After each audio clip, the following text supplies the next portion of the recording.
All right, hello, future YouTube people. Baba Cheese here, playing a league with the Devoted Druid deck that I've been working on, prepping for the this PTQ finals. There's nothing before the finals, but you can just play in this. So planning on doing that on Sunday, and just going to pop into a league.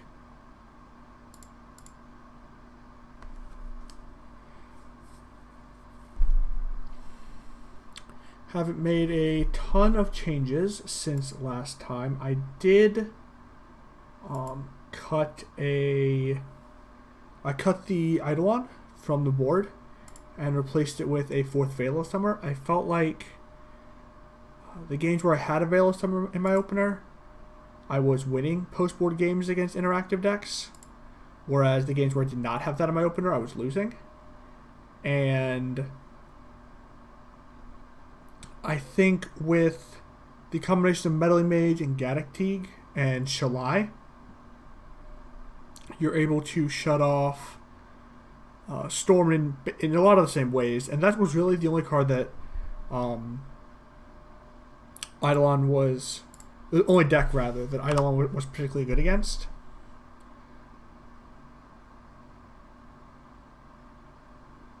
Oh no! Alright, so they mulligan to 5, but their deck is very good versus this deck, so it may not matter. Things I can do this turn. I don't think there's a better line than just running out this. The idea here being that if they just attack me, or if they don't kill my druid, I win. So that's obviously a powerful line. If they do kill my druid, then I can tutor up another druid next turn, and they're pretty low on stuff. Yeah, so they're gonna die.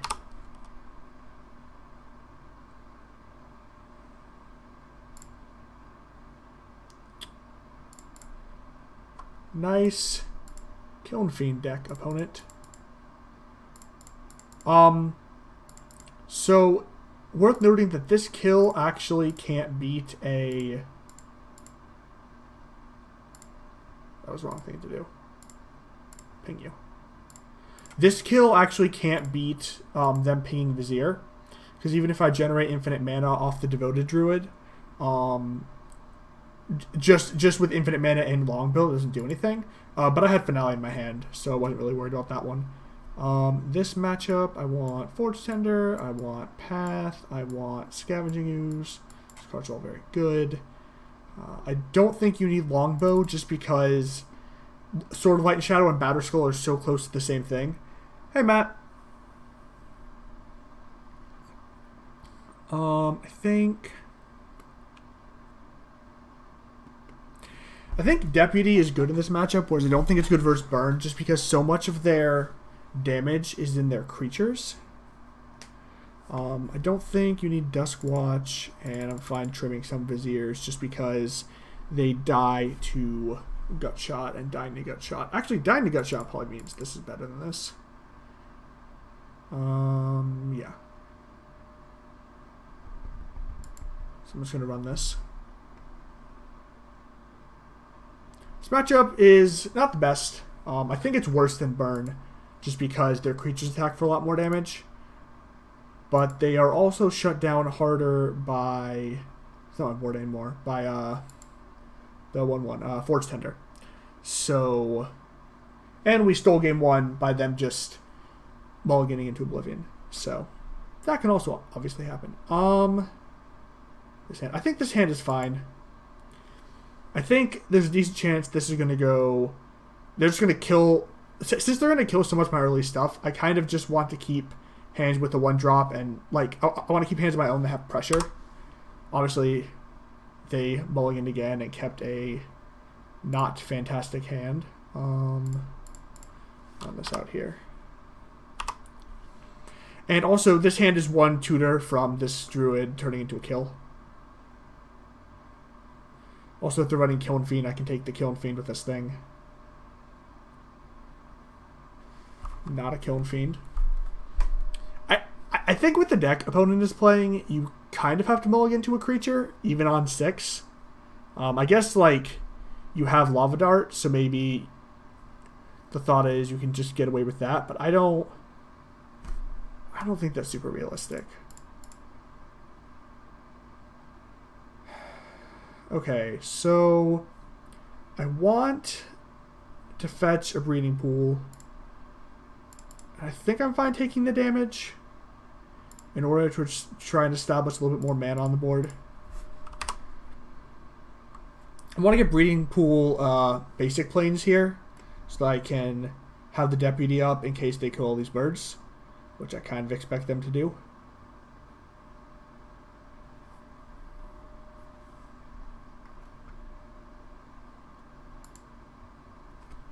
They still have nothing. They might crack this Islet. That's also fine. I cut the 3rd. Yeah, I cut 3 of these. That's why I cut all these Viziers. Just because everything I play is just going to die.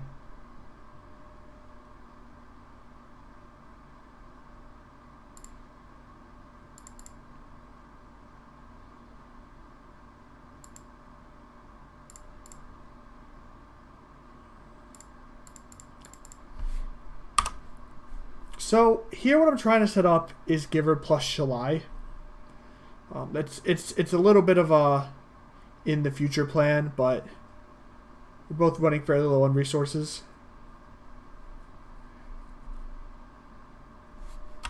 Yeah, that's gonna get eaten by this.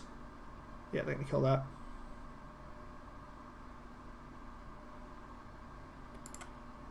Interesting. I think the risk of them untapping with this Kiln Fiend is just too high. Kiln Fiend is a really messed up magic card. If it is able to do anything, it gets what, like +3 per spell? Yeah.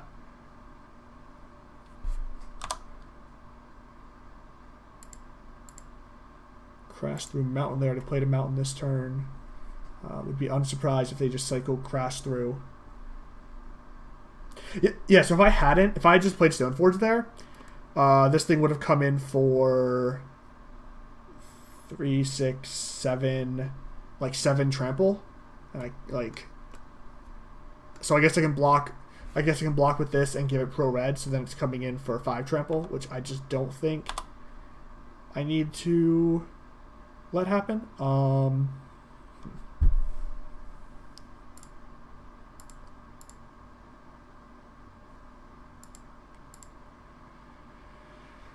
Opponent doesn't have anything. This seems safe to me. I think they're just not beating the Batterskull. I think that's what I want to try to play towards right now.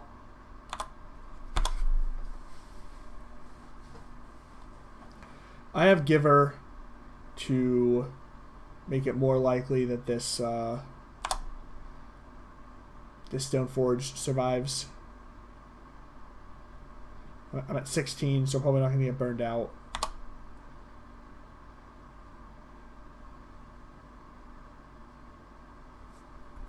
So we don't have this. Oh, we do. Alright, just to cast that. That's fine.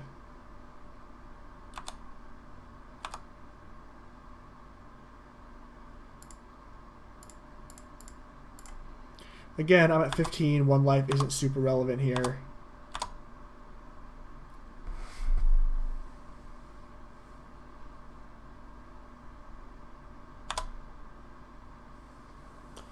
Yeah, so pretty unfortunate draws from opponent. They're definitely hitting the lower percentage of what they could possibly have, but sometimes that is what happens.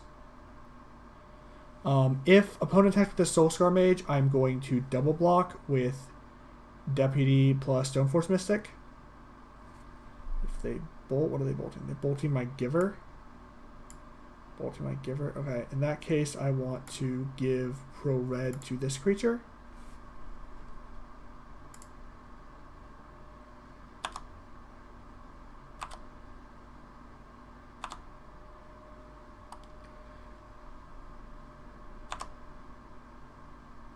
but probably not going to attack because I have Batterskull in my hand. Yep.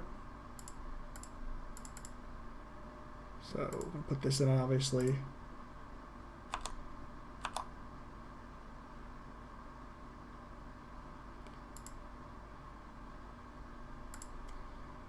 I'm going to try to spike a kill here. Yeah, that's lethal. Right? Yeah. So we have Batterskull, but does not matter. They don't have a... Yeah, it doesn't matter. Okay. So we're just going to grab a Vizier.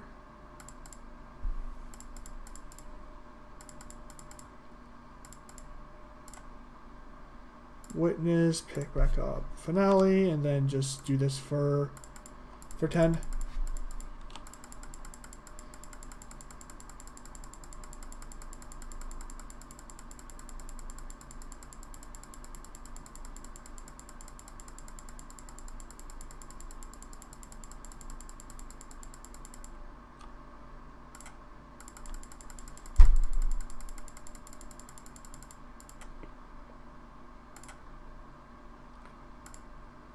Get something cool.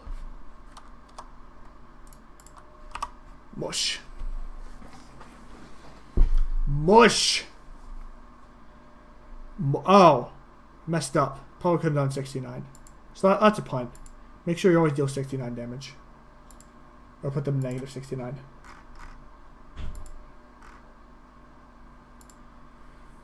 Okay, so we didn't match up, but the mulliganed and we had good hands. And that leads to a win for us, which is sweet. Hopefully I can get a trophy. I spent the last...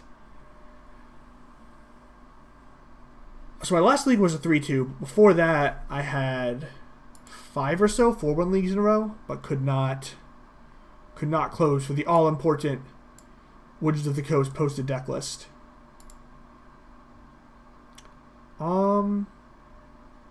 This hand's fine. It is missing Vizier, but if we brick on Vizier, we can go either Duskwatch into spin on that turn, or we can go play the Sword Equip, depending on what matters. Or we can just draw the combo piece and then possibly lose the mirror because we're on the draw. Who knows? There's a lot of exciting things that could happen.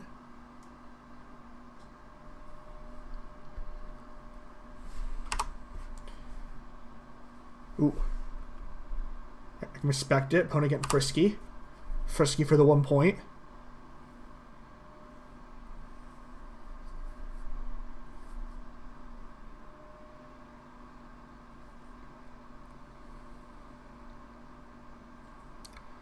What are you up to, opponent?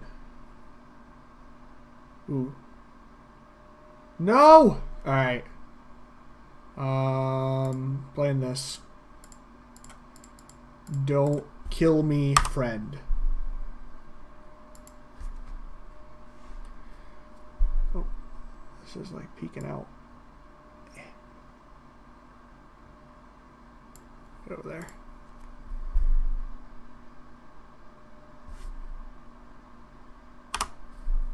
Okay, I tell him I will scoop to a kill condition.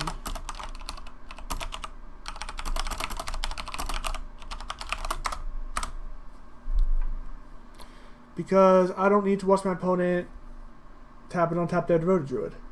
I know how to tap it on tap my Devoted Druid. I'm very good at it. Yep, Slay the Vizier. They can cast Vizier. Tapping Canopy means I'm probably just dead. Otherwise you would cycle that.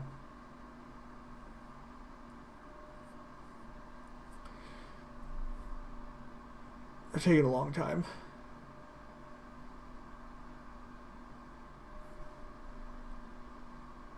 This is Shalai.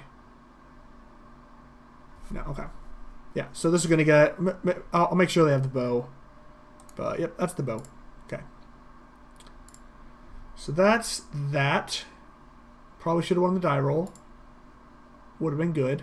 Cratermaker's good.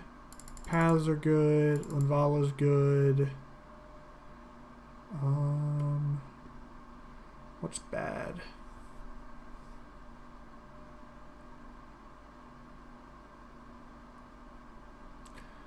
What is bad? A lot of stuff's bad, honestly. I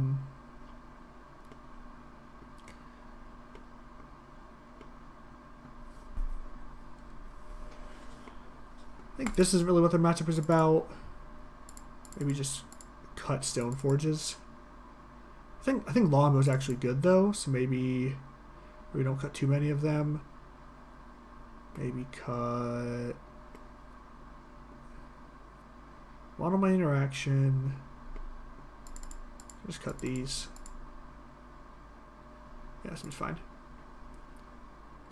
Ranger-Captain specifically is kind of hard to like have enough white mana for if you're trying to combo off early. Alright. So, last game, our opponent killed us on turn 3 before we could kill them on turn 3. So this game, I'm going to try to kill my opponent on turn 3 before they can kill me on turn 3. That is the plan. Dryad Arbor.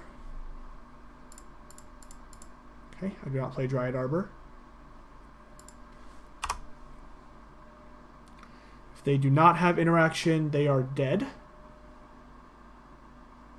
That is not interaction, so they have died.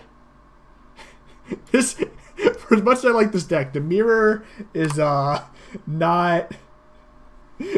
particularly interesting. There's a lot of this, a lot of just put my thing on the table and win the die roll, and then kill you before you get to do your thing.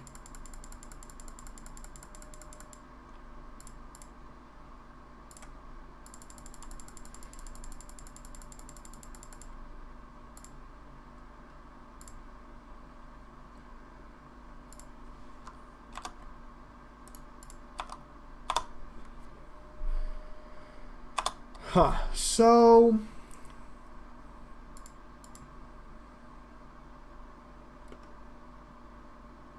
kind of want this actually.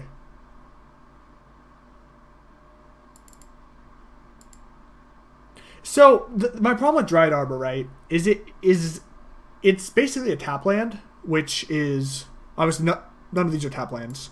Tap lands in general are not good in Modern. Ooh, this is a really good hand, actually. This hand is excellent. So there's that, and then also it doesn't with like, so it can ramp you if you like tap 2 for a Finale and put it into play.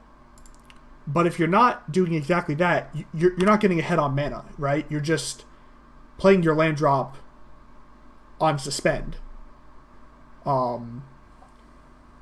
And so that's the main reason I don't like it. Also, yeah, because it's essentially a tap land, I have to go up a land to play it, and I do not think going up a land is a good plan.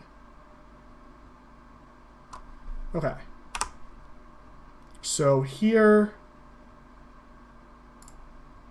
I would, in an ideal world, like to path on their turn to not give them the extra mana, but in a more ideal world I would like to not lose the game, so I'm going to path them while they do not have Giver up to protect, and then I'm gonna try to win. Do I get to win?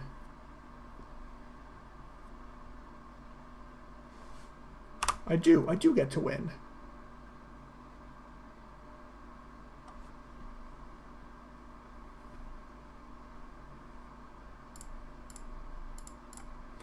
I did it! I did it, guys! I won the mirror! So they have 2 blockers, I'm gonna have 4 attackers, so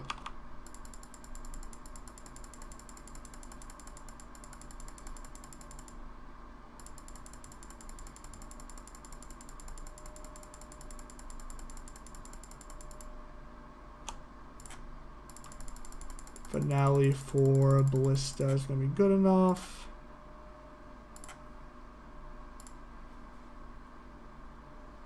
This is the lag scoop.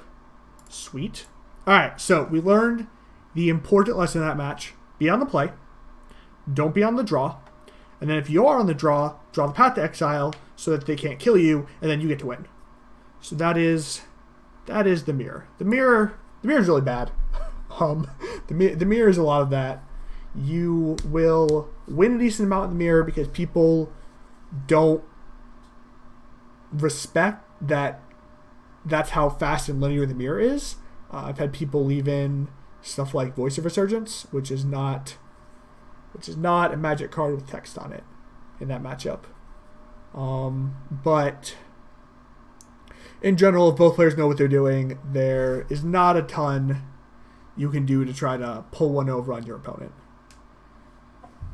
I do think that the version of this deck that splashes black is better in the mirror because what do you call it? Plague Engineer is very good. It kills a bunch of their mana dorks and prevents them from comboing off, and it just kind of sits in play for a while. Whereas there aren't really other cards that do that. Like, I have removal, but then if they remove my removal, that's obviously bad. Or they just play a second threat, but Plague Engineer neuters the current threats and then also all future threats. Alright, so probably Dredge. What do I want to do against Dredge? So against Dredge, the most important card by a lot is Conflagrate. If they can use Conflagrate to wipe your board, you're probably going to lose. On the other hand, if they're unable to use Conflagrate to wipe your board, then they don't, especially now without looting, you're pretty easily able to race them. Post board, obviously, Scavenging Ooze plus mana is just a pretty good strategy. So what they okay, discard Seasoned Pyromancer. So this makes me think not Dredge, but I don't know. Okay, so some kind of weird Hollow One deck. My hand did not get worse, so that's good. It has the same amount of stuff.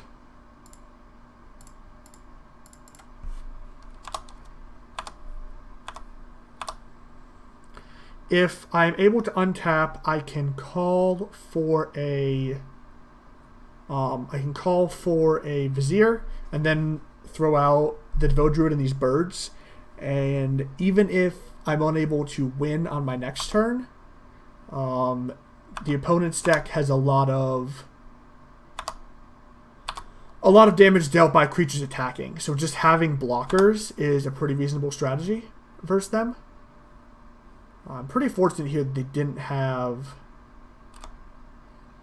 a second. That's fine. Do I win? Do not win. Okay. So in the case where I don't win,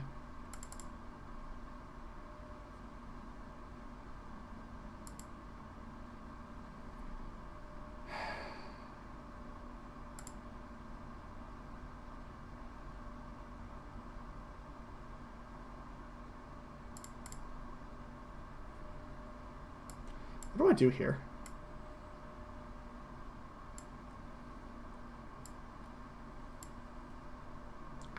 Probably just put my stuff on the table. I think that's the best plan.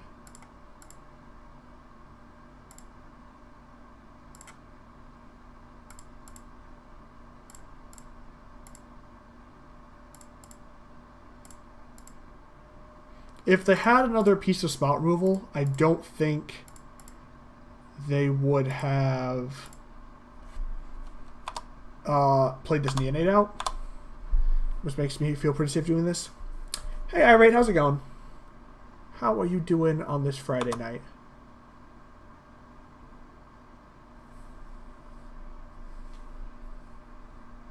If they attack me, I'm going to...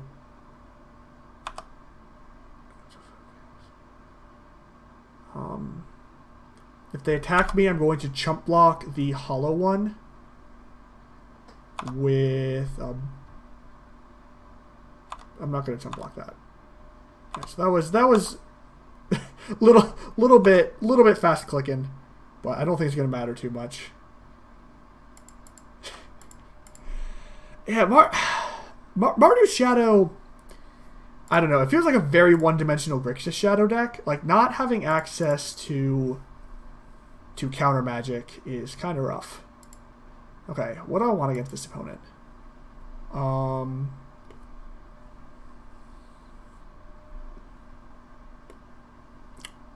Definitely want that. I think I want Path to Exile, just because a lot of these games involve them playing like one threat, basically. They're going to play a Delve creature, or they're going to play a Hollow one, and then they're going to need that in order to get their other stuff. What else do I want here? I think Sword, while it's really good against a lot of the Delve creature decks, getting brickwalled by... Yeah, I think this is worse than Batterskull, so I don't think I want this. I don't think Ranger-Captain does a lot. I think Eternal Witness is slow. I think...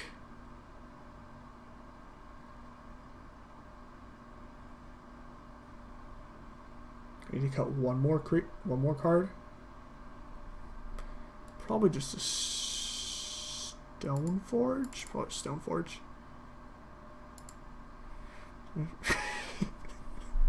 That's really funny. Yeah, I also don't know when we decided that Tidehollow Sculler was a modern playable Magic card. I guess Hogak kind of moved the meta around a lot and made it so that people weren't killing your stuff.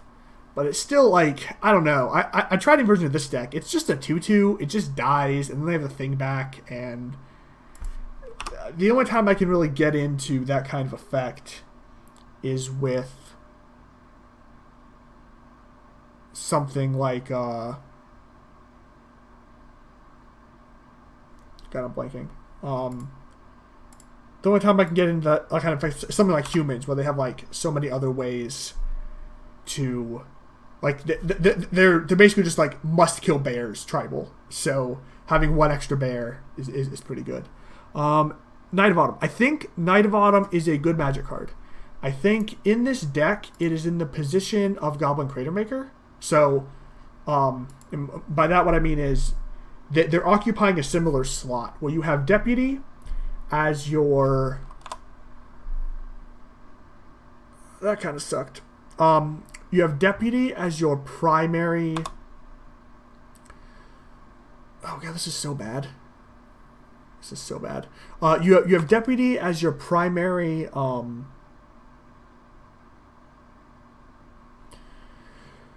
You have Deputy as your primary get rid of a thing card, right? So then, in addition to your Deputy, you also are playing... You need something to permanently take artifacts off the table. Not really enchantments, because enchantments are not seeing a ton of play in Modern right now. And so because of that, you're able... And that's one of the main reasons you're able to play Cratermaker, right? Is Cratermaker also kills artifacts like Knight of Autumn does. Now, what else Knight of Autumn does is gain you 4 life.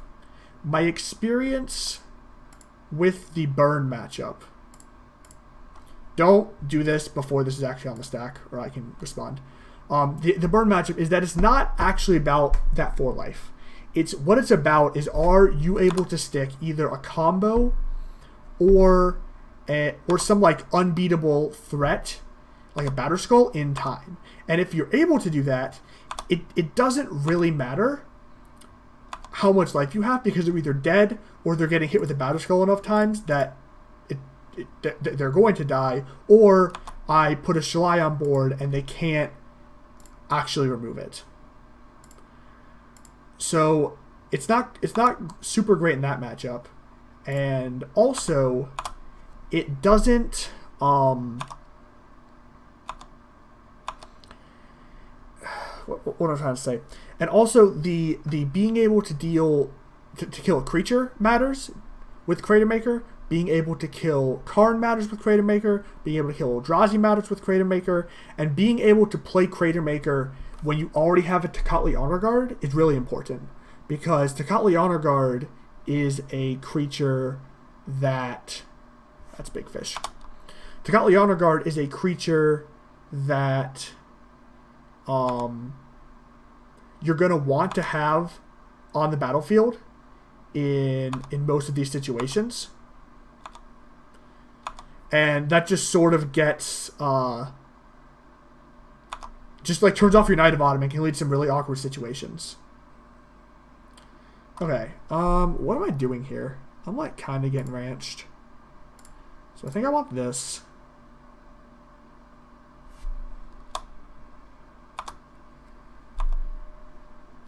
Hopefully that was a good answer. I do think there is consideration Knight of Autumn. It is,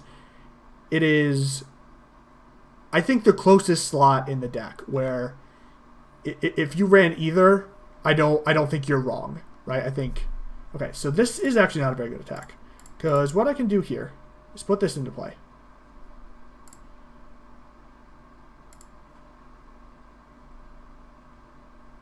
If they have like a Shatter for this, I'm just in a really bad spot. Yeah. So, yeah, okay. All right.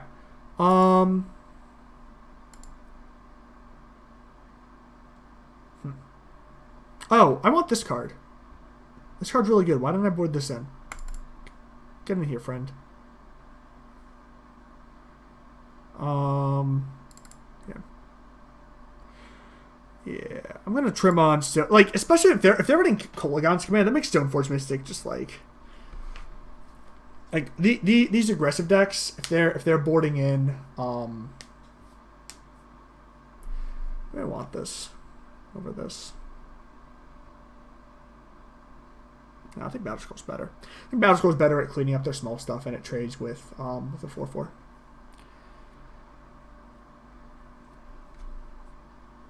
Yeah, I don't know. I think on the play we should be able to just run out a Druid.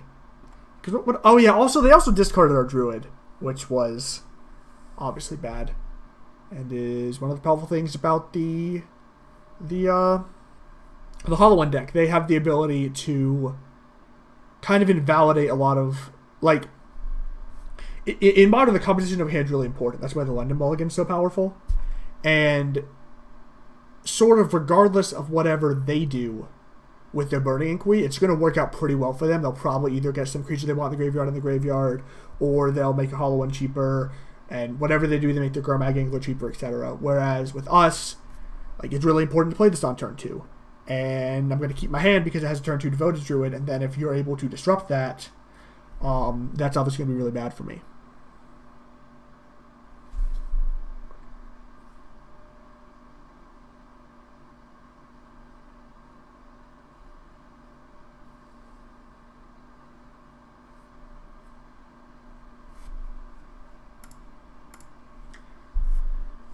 Alright.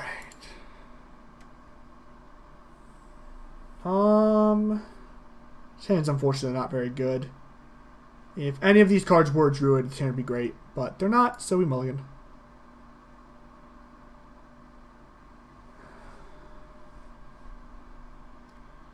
This hand's a turn 3 Druid. I think this one I keep.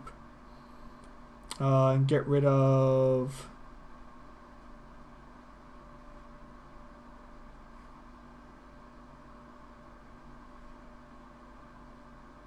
I want the redraw. I get rid of Temple Garden. This hand might not get there. It's very likely to be a turn 4 kill if they don't mess with me. But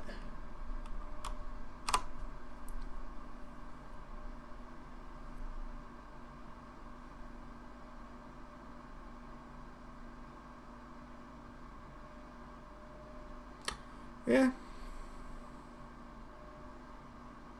Yeah, so this can also happen. Like, I don't know. It's the other reason I wasn't mulliganing particularly aggressively. It just doesn't matter what I do here. Because they're gonna put infinite power into play. Yeah, I'm just gonna scoop it up. I guess I'll draw off this. Okay, so if I take 12, go to 8, if I draw a druid, maybe I'm not dead.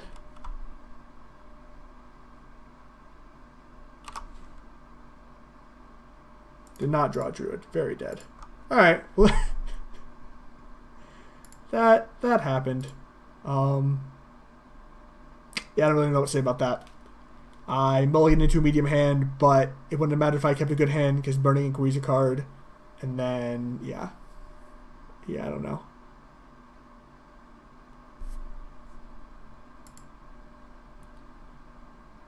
Losing to Burning Inquiry with this deck happens a lot. I think otherwise that matchup's actually really good for us. But happens. Luckily, I don't think that deck's very good now that Faithless Looting is gone. Okay, this hand. This hand is fine. It is medium. I'm going to keep it.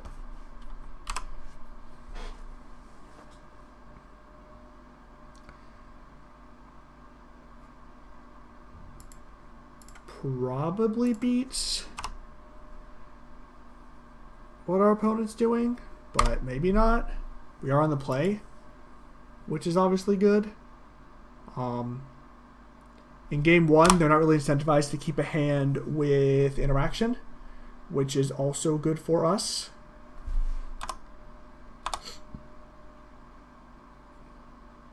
This is very good. Just gonna grab white mana. You really want a lot of white mana when you're playing this deck, because this getting a combo piece is 2 white mana. So yeah, so there's just, you know, white mana is very good. So what am I gonna do on this turn? It's kind of awkward.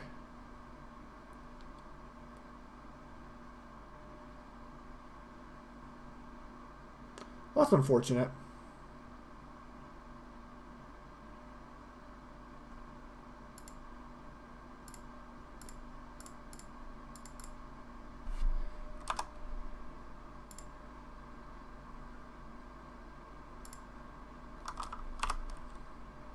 Okay, so plan is as follows. This turn, I'm going to pass, and they can do whatever they want. If they kill me, they kill me. It kills me. Okay. Game 2. Meddling Mage is good. Teeg is pretty good. Magus is good. Forge-Tender is good. Deputy is bad. Eternal Witness is bad. Ranger-Captain is pretty good, which means you cut Duskwatch.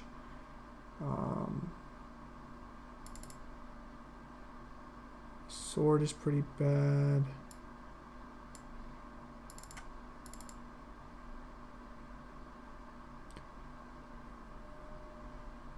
Maybe I keep Deputy.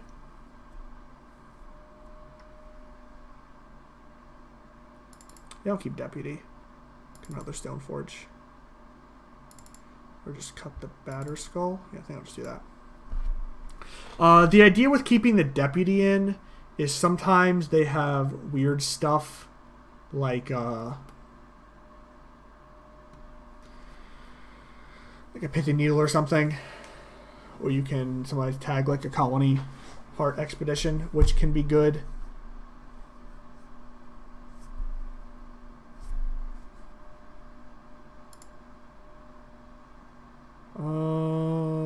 Yeah.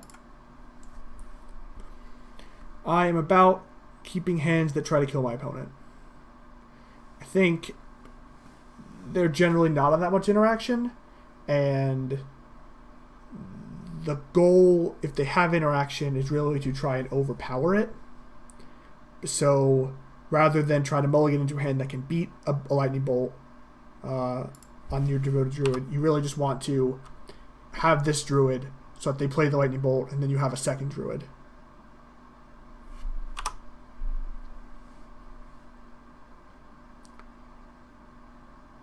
Did the thing. That's so busted. Alright, I'm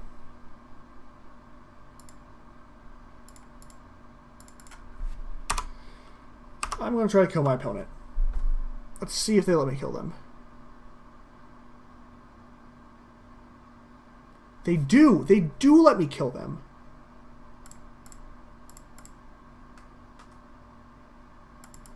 Opponent is a nice fellow. They knew that I wanted to win the match, and they decided to make my dreams a reality. Well, actually, I won the match. The last game won.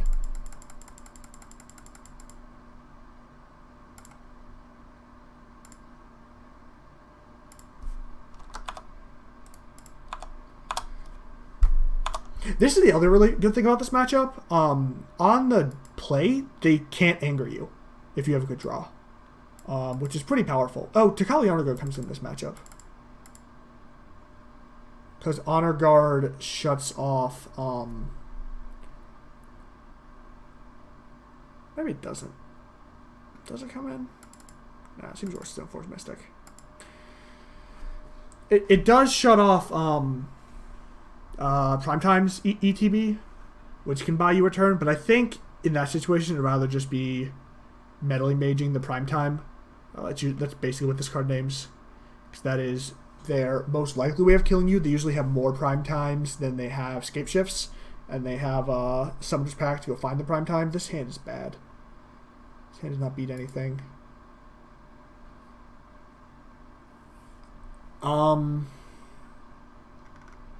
They have mulliganed.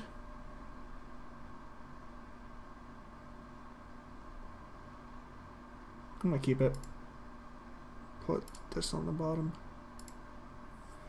This hand might also be bad, but it has high upside.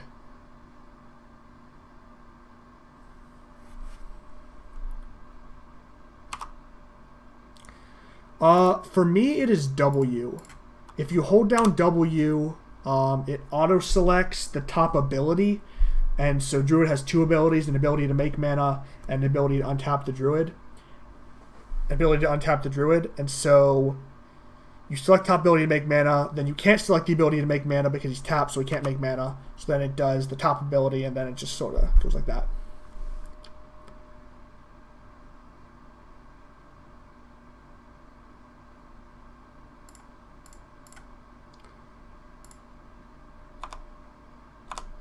Okay.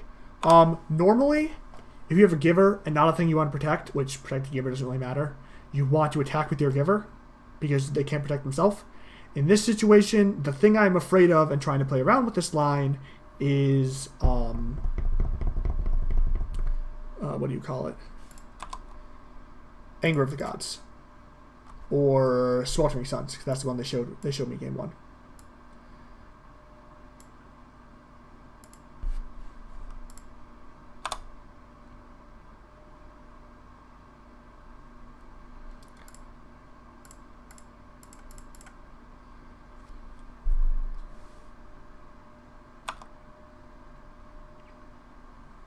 Yeah, Anger, Sweltering Sun, some red sweeper that if they cast that, I wanted to be able to protect my second giver so that giver can protect future stuff. How do I feel about this spot? Not great, but not terrible. They did not play a ramp spell on the last turn, so they probably do not have ramp spells, which means their hand is probably interactive spells and also kill me spells. So the question here that I'm going to have with this finale next turn is, what do I want to do? Do I want to get the Druid? Or do I want to try to get a way to stop my opponent from doing their thing? And I think in this situation, I'm going to draw a druid so it doesn't matter. Drawing things so that your decisions don't matter is a very important part of Magic. And I recommend trying it. So, how to not draw on this druid. I think I still want to... I still want to finale for druid. And the reason being, what's most likely going to happen to me on my next turn is my opponent will cast a Primetime. And if they cast a Primetime, they can't do anything that matters to my board, because Giver of Runes can give my druid protection from colorless, and then they won't have any other ways to make land drops because they've already used all the ways to make land drops because they haven't been playing ramp spells. And yeah, and then if their top deck is a ramp spell and they get to go ramp spell into Scapeshift, then that's obviously worse. But I think that's fine. Yeah, opponent agrees that ramp spell into Scapeshift is the way they win this game. So I'm hoping they don't do that. If they only play a Titan, the Titan is... Oh, okay. So I think I win.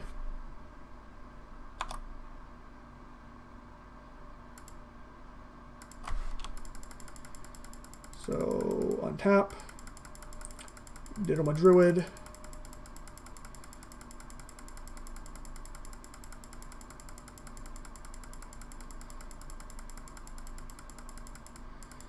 My opponent has not auto-yielded my druid, which is kind of annoying.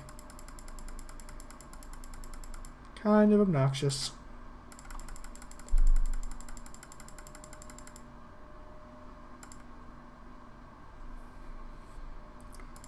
And I don't really know what my opponent can do, but I'm going to get a Shalai. And a Shalai stops basically all of it.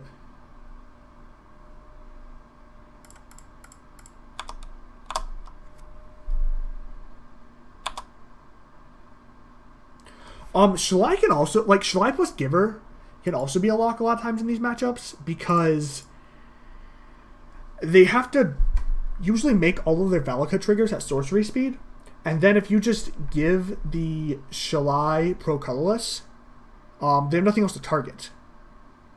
So, like, if you have a Shalai on board and a Giver, actually, is Valakut a May?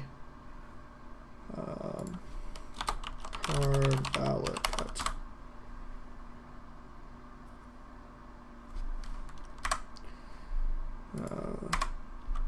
Card Valakut, the Molten Pinnacle. Yeah, so they are required to select a target.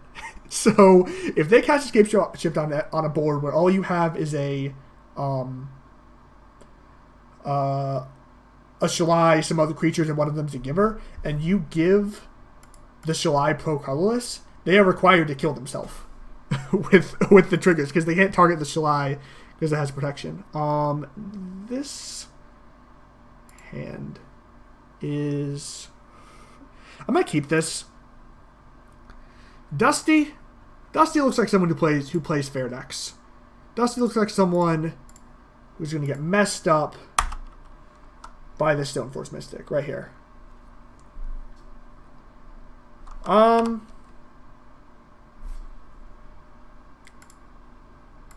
I am unsure if John O'Castle Giver of Runes counts as getting messed up or not, but whatever, it's good enough. I think...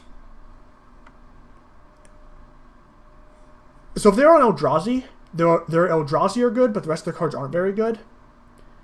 Especially versus Sword of Light and Shadow and Batterskull.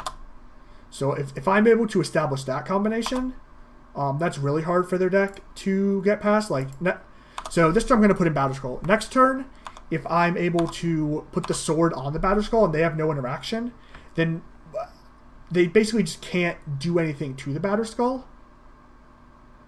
What do they got? Because they can't block it because they're mono white. and then it's just going to gain 6 life, and yeah. So this, ordinarily kind of scary, but it's going to be okay.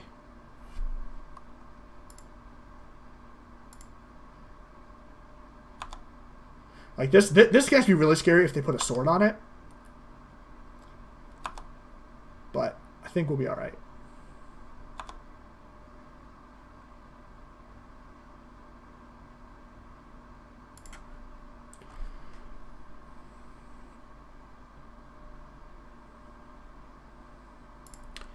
That being said, I'm just going to try to set up for the win here.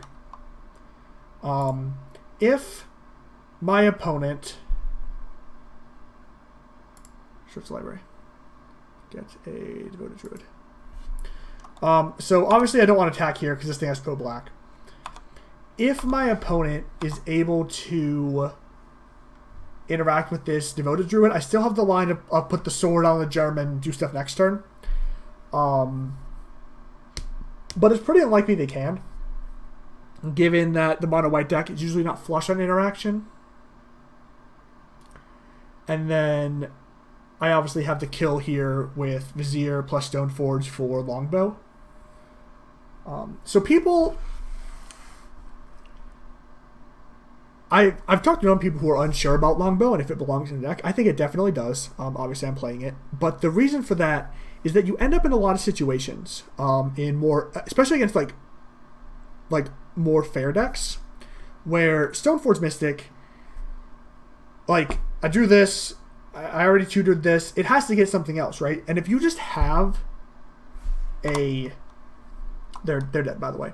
If you just have pieces of your combo on board, then it makes it way more likely that this random Devoted Druid you draw in the mid game is going to be the lethal threat you need. Other than just like... I had a lot of games with earlier versions of this deck, like before these cards were printed, or I guess unbanned in the case of Stoneforge Mystic, where... You'd have an interactive matchup where you'd have these two things on board, but there had been a lot of trading of resources, so it didn't actually matter, and you just had a 2-1 and a no-2, which isn't very strong. Thanks for the follow, Ace.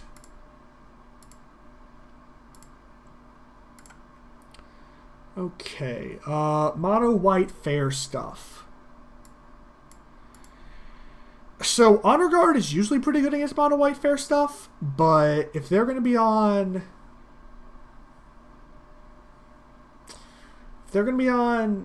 like, I don't know if they're on Flicker Wisps. I don't think they're on Displacer. Maybe I just, like, don't care about Tocatli. I do care about Magus and Cratermaker. Both cards are great. Magus, they don't have fetches. So they have, like, 3 basics in their deck, and it's pretty easy to just lock them out with this. Paths are good, even though they're a Nombo with Magus. Linvala shuts off their givers, any other random creatures they could have.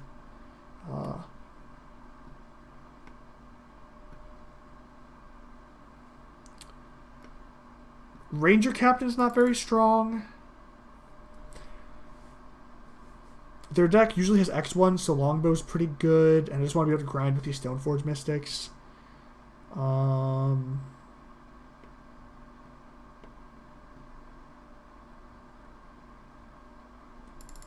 going to board in this. Board out some Viziers. And board out a...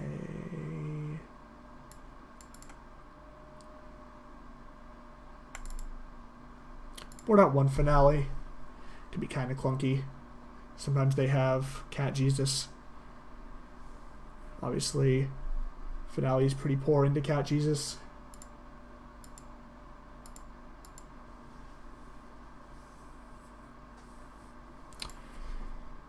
Alright, this hand.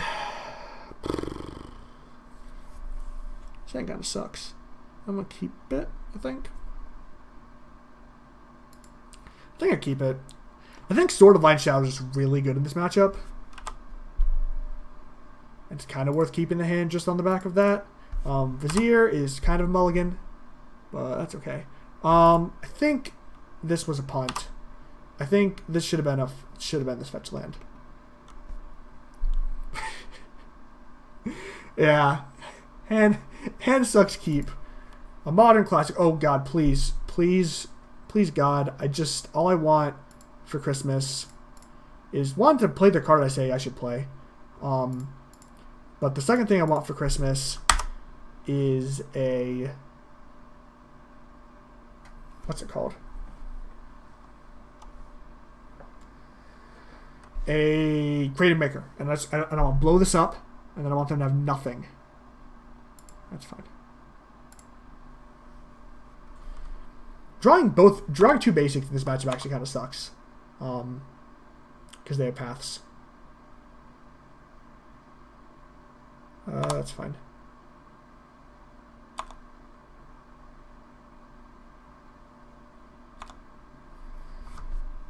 Ooh.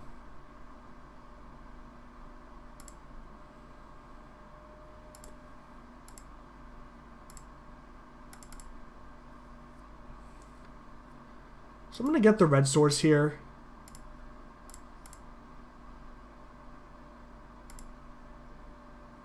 In case I draw...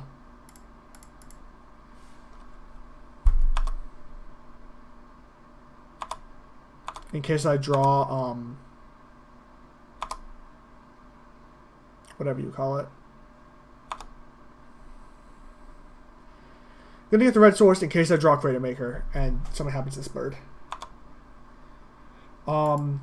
I should not have fetch shocked there. I didn't recalibrate after they pathed me and gave me an extra mana. And I was thinking I had 4 mana and I wanted to play my two things, obviously.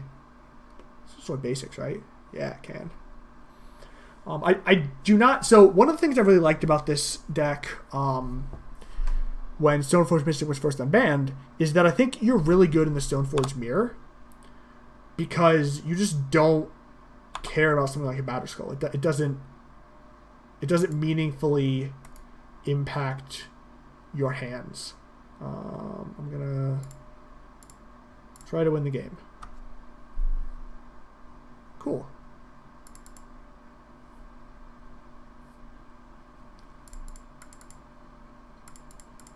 I did it. I won the game. Hand was great. This is a turn 4 kill. This hand was clearly busted, and everybody who said I should have mulliganed it, including me, was just objectively wrong.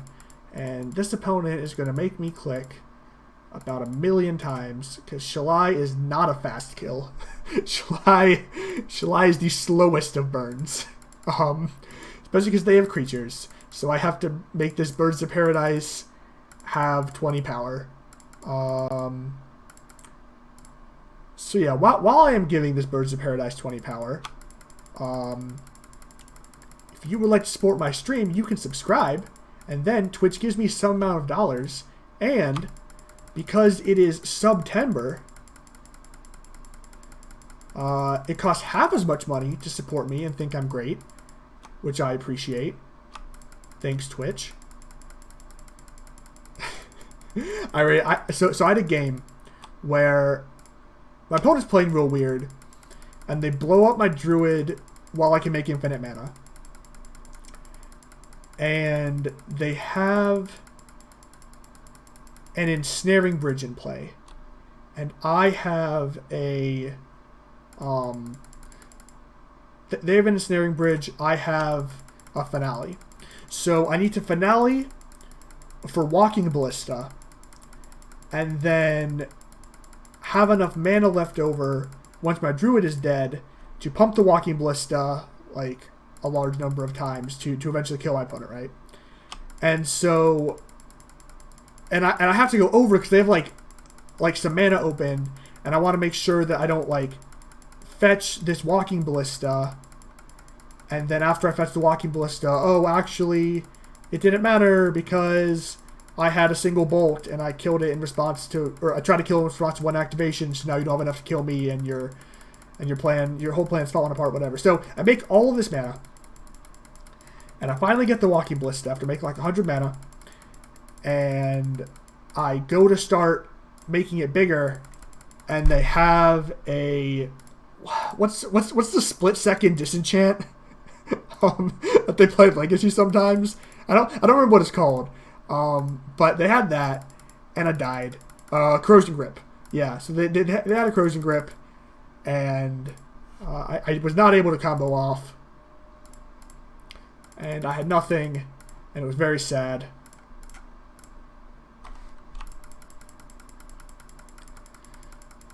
This was a nice little 4-1. Feeling good about that.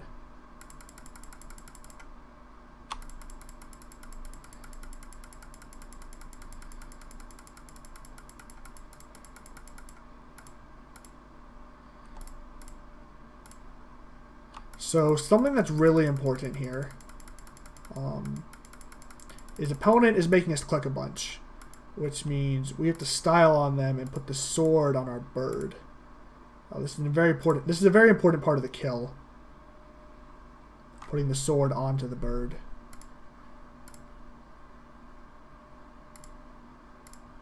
Also, I could have made this slightly faster because this sword has sort of pro their deck. So I could have put it on the thing with more base power. Cool. So, nice little 4-1. I'm going to go get some water and then start a second league. Yeah, I think I have time for one more. So I'm going to get some water, do a second league.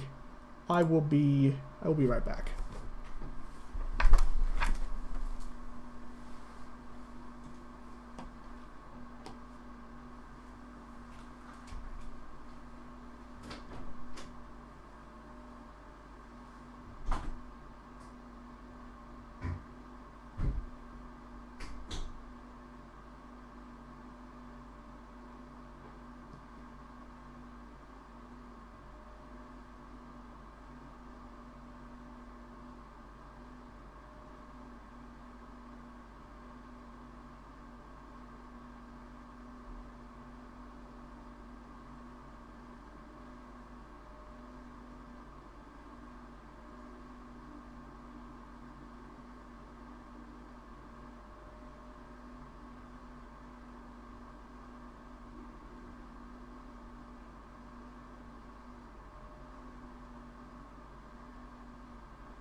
Alright, y'all.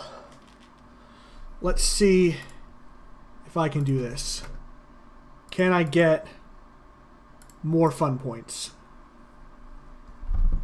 Can I get more fun points? Can I 5-0 a league and get a cool trophy?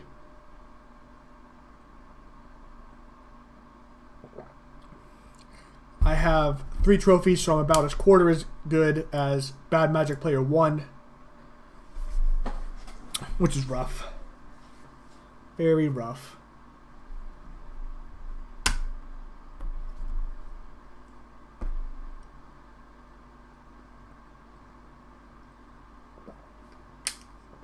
I really wish they had Magic Online usernames connected to like DTIs.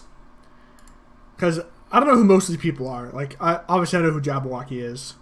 But most of the people I just like don't know who they are. And obviously, if you get that many trophies, it is...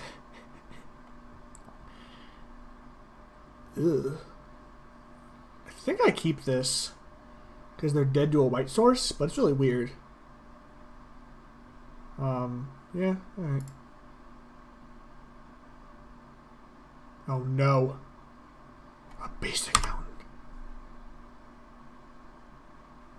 Plains. Not plains. Not a plains.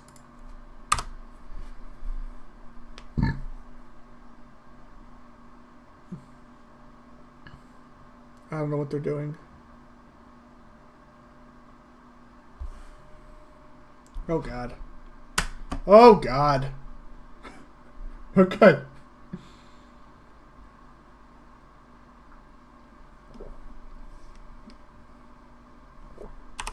Um,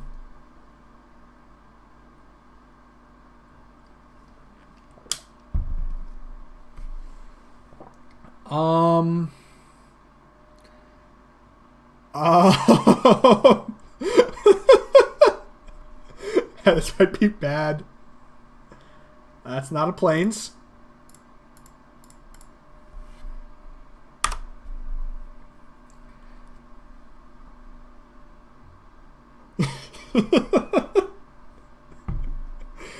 Oh my god.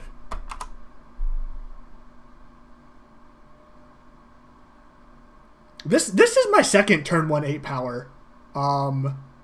It's not, I don't know, if I draw planes they're dead. So hopefully I just do that. That seems really powerful here.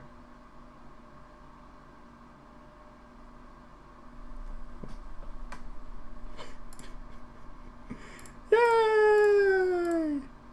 Yay, magic! Oh, don't bolt me, please. Please don't bolt me. Okay, they're not bolting me.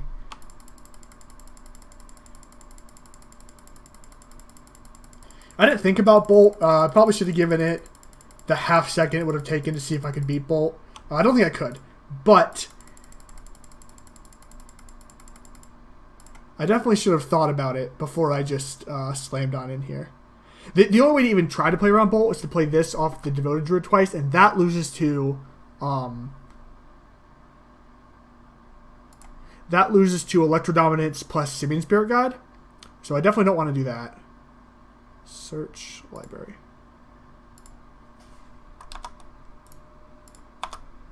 Alright, so we learned an important lesson today. Being on the play is really good in Modern. Lets you beat turn 1 2 rhinos. Oh, okay. I don't even know what this deck looks like. What's even good? Like Meddling Mage is probably good. Forge-Tender is probably good. Does TCG Player 92 know what's in the deck? Can they save me from myself? Ranger-Captain seems hilarious, even though it's kind of expensive.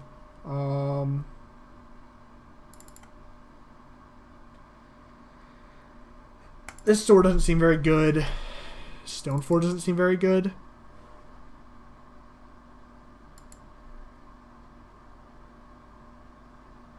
Yeah, I don't know. I honestly, like, I could board in Veil of Summer for counter magic, but I feel like they're not going to have very much of that. Like, maybe they have some Ace of Charms, but I think I'm just opening myself up to getting lineared. Something that is nice is if their deck has Living End in it. Living End is really bad against Devoted Druid. Linvala doesn't stop. I don't believe so. I don't think it's a creature. It's like a. It's not on the battlefield. So I'm pretty sure it doesn't do anything. Is this hand good? This hand's fine.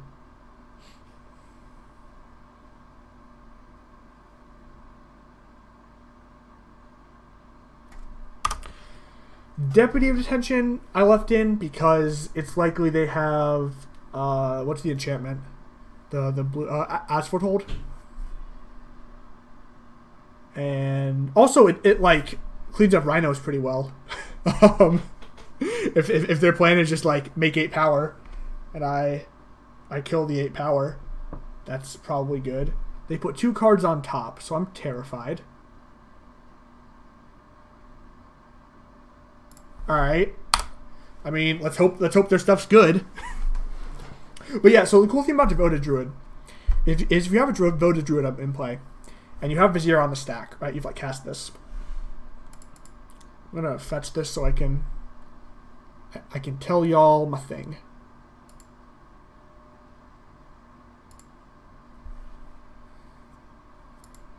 So you have your Devoted Druid in play, and then they cast Living End. If you just sack the Devoted Druid in response, then the Living End resolves, and the Devoted Druid's back in play, and your Vizier's on the stack, and it just comes down. Alright, so they're doing top bottom. I feel like this has to be a bolt, right? Alright, so this means restore balance.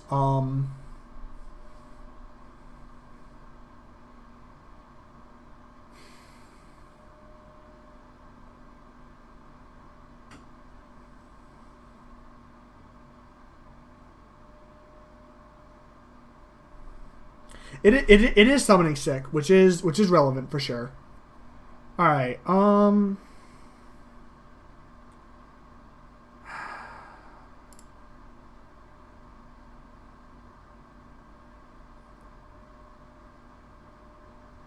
So the problem here is I can name Restore Balance, right? But if I name Restore Balance and they just make 2 land drops, then they can still go kill your Meddling Mage, kill you. So I think with that in mind, I'm going to I'm gonna just do the thing. And if they make me sack all my lands, I'm probably gonna lose.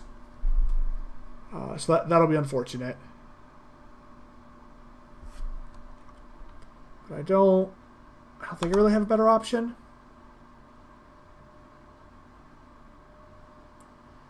Like, I could have also named Electrodominance, but then if I name Electrodominance and they have As Foretold,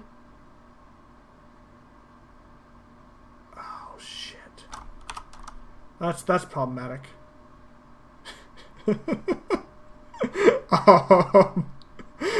That's not good. I did not have a thing that could fetch basic planes, so I feel a little bit better knowing that. But yeah, all right.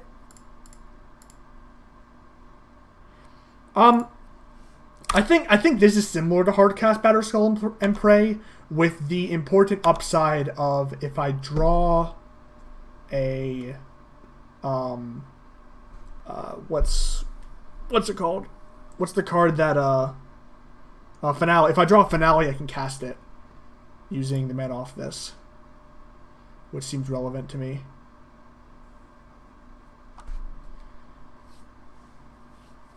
Also, if I draw like another land, I can play the Batterskull next turn. And if I don't draw another land, I guess I can play the Batterskull anyway, which might be the line.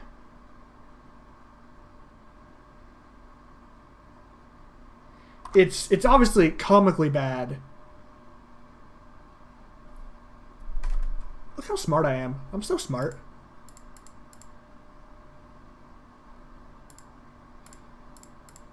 I'm not smart enough to know what to get with this, but I'm smart enough to cast it. So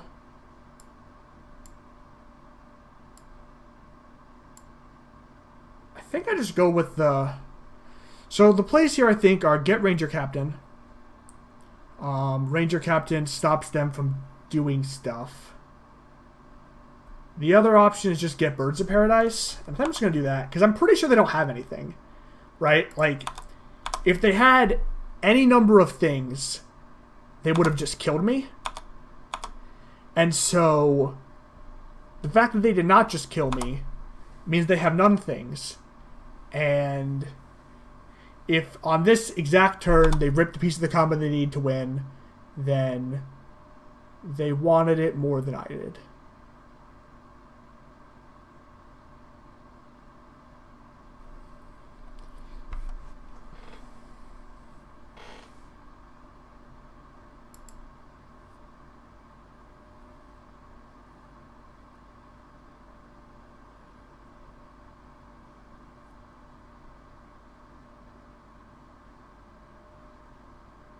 Um.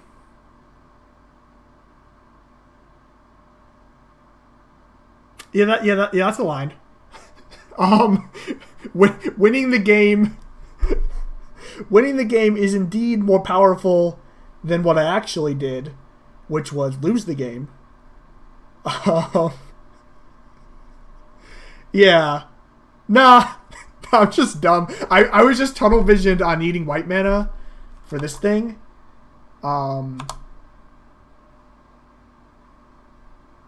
Luckily, they're just stacking all their permanents for no reason, so I'm pretty sure I'm just, like, gonna win.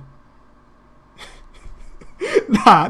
Don't, I mean, also, like, if you are overseeing something, I'll just tell you. It's not... It is perfectly fine to not see things. Alright, so... Because there's no justice in the world, I'm gonna win this game. Also, by making a really dumb play, I got Zach to subscribe to me, which is basically double value because I also won the match. But yeah, definitely the way to correctly play the game is to win the game instead of set up the exact same win but on the following turn.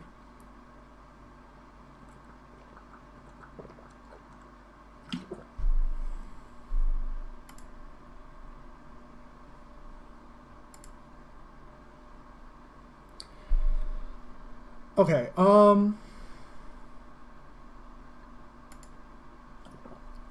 this sounds pretty good. It's a turn 4 kill. It also has Giver of Runes as protection. So what I'm going to do here is play the birds, play Giver plus Call for Druid.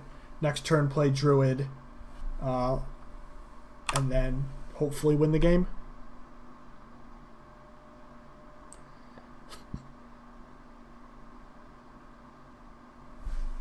Oh, God.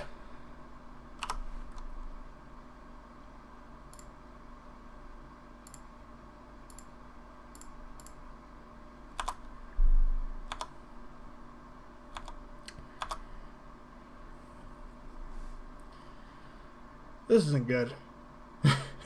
This is not what I want to be happening here. Okay. So what do I do?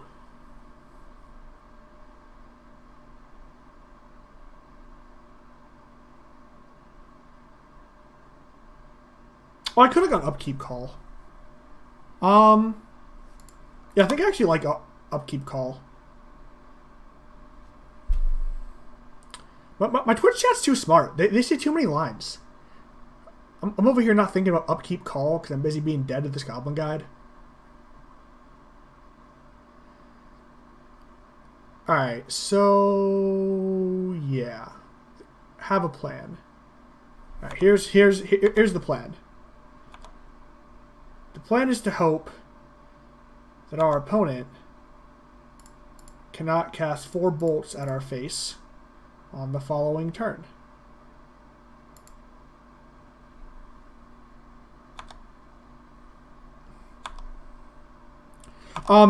So the Goblin Guide showed that there was a Call on top of my library, and Call is obviously a bad draw here. So if I'm able to...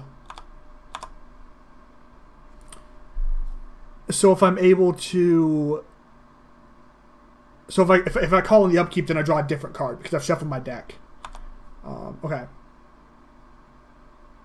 I don't need this to win, right? Okay, so yeah, so I don't need the birds to win. So I'm gonna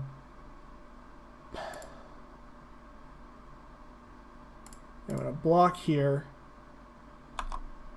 and go to 7. And then if they have Boros Charm, other burn spell, then they got me. They killed me on turn 3. But if they don't have those two, and I can't beat that anyway, right? If they have double burn spell and can kill my Druid, I'm super dead. That does not kill me. TCG player, they were talking about after turn 1. So I had a bird and a land on the battlefield as my only 2 things. And so on my turn 2 in my upkeep, I can call and then play my land, play this thing.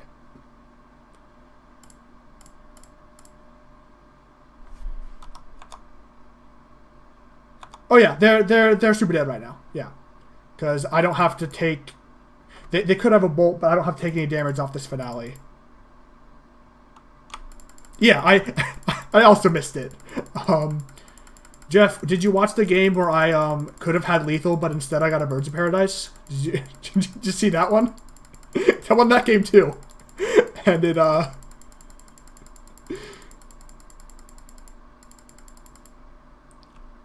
that was definitely not perfect play. Yeah, well, so I fetched a bird because I was Blood Mooned, and I thought I needed white mana so I could cast the Vizier in my hand. But actually, I had a call. I drew a tutor, so I could have just tutored for the thing that I was trying to cast from my hand, and that would have been that would have been better. Yeah, get wrecked, burn opponent. All right. I'm pretty sure we can't beat Stomping Ground because I'm pretty sure Stomping Ground means Wild Nicodle. But that's okay. We're gonna give it the old college try. Where's the breeding pool?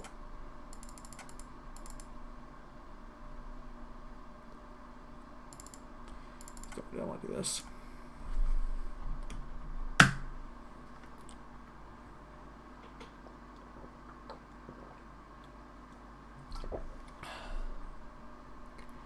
I saw it. It was on your stream earlier today, right? Or what was the different stream I was watching today? I saw someone else play against it today, and that was also my thought. Like, who even? Hey, I'm gonna concede. I'm gonna concede this game in like 3 turns the way you're supposed to do it. See, chat didn't think they had Wild Nicodle, but I knew. I knew what they were about.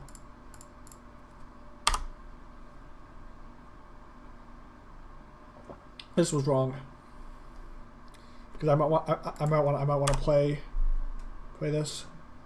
Well, then this is Zan's fault. This loss, not my fault. Zan's fault.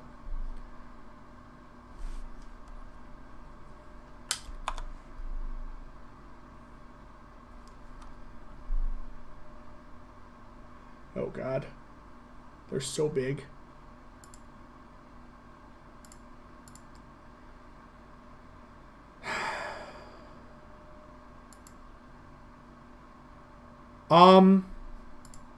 I don't think so. Because you have to like do this and then this and then they bolt it and then yeah. So I don't think Nicodle is good in the mirror. I think it's good versus non-interactive decks just because it's like you play it on 1 and it just gets in for 9 points of damage. And it's good against creature decks that are not burn. Because you want to play a more controlling role and be killing their stuff. And killing their stuff's a lot better when you play Delver of Secrets. Yeah, I'm just gonna take it. It's fine. Definitely not gonna just die.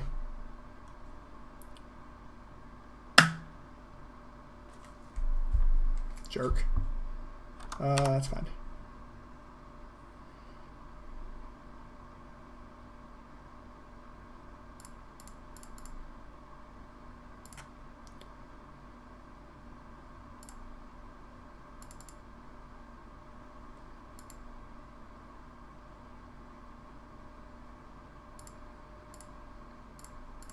Yeah. So a target's command is obviously better than Skullcrack, because Skullcrack is bad. Oh, junk! I got rid of my thing. That's fine. We'll just get this thing. So what do I want to lose to here?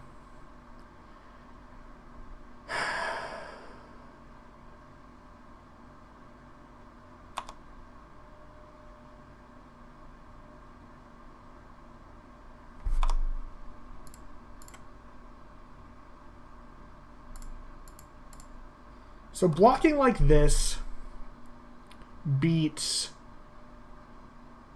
any face spell. I can't beat a burn spell that doesn't go face, because it's just gonna kill my druid. Yeah, so I can't beat that. They shot. I'm just gonna do it like this.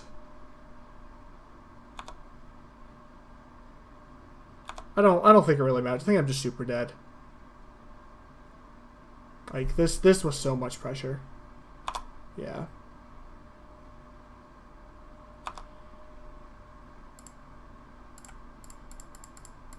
Alright, this is what I got.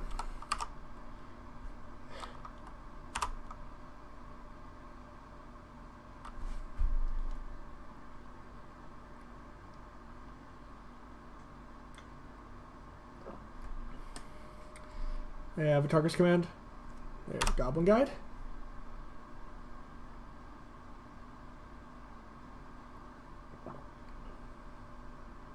Yeah. Alright. So none of that mattered.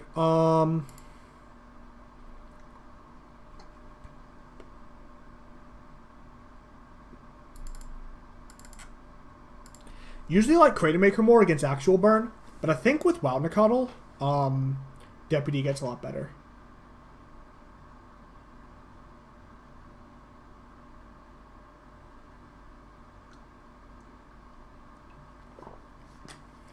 My opinion on that take is I'm not a huge fan of Teferi. I think it is generally good in the same places Veil of Autumn is good, but I'm going to take a ton of damage off my mana, but I think this hand's good enough that that's fine. I think it's generally good in the same places that...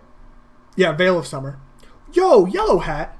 I'm getting raided by a Hall of Famer. That's sweet. It's just watching me die to burn. Look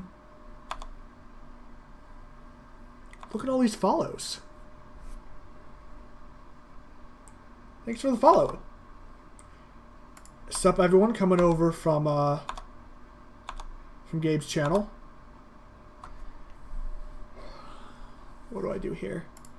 I think I'm just doing the thing. Hoping this is good enough.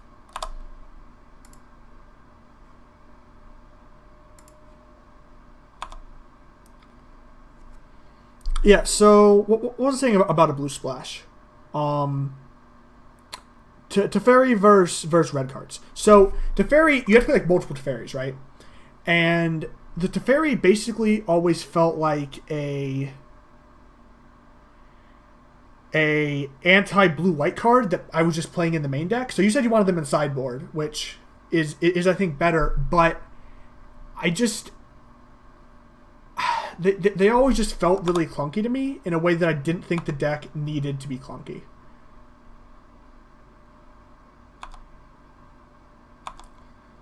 Well, so this would have been lethal, so I definitely should have done that. Do I think my opponent has Lightning Bolt? I don't think they do. I don't think they have it. Do they have it? Do they have the Lightning Bolt?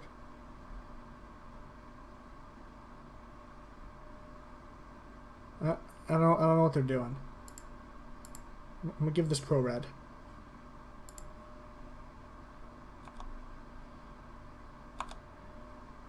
I don't know why they did that.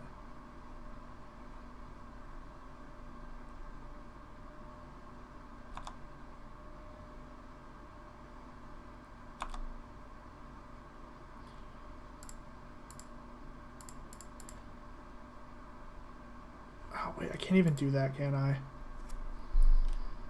Yeah, so what I wanted to do here, I can't do. So I guess I just pass.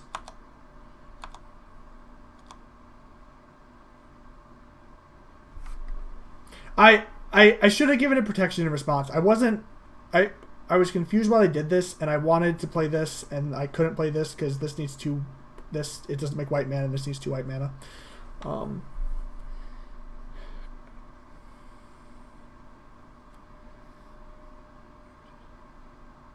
I have so I started with a deck that's really close to that deck. So I didn't feel like there's really anything for me to gain by testing out that specific configuration.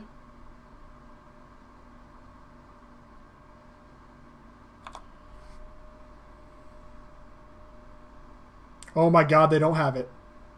Y'all. Y'all. Today, for the first time in Burn history, they don't have the thing. And I actually might be able to win the game. And that's pretty cool. They might have like a... no, they don't, because they would have attacked me. Yeah, so they definitely just don't have anything. And I get to win now. And that's pretty neat. Get in there, Germ Token.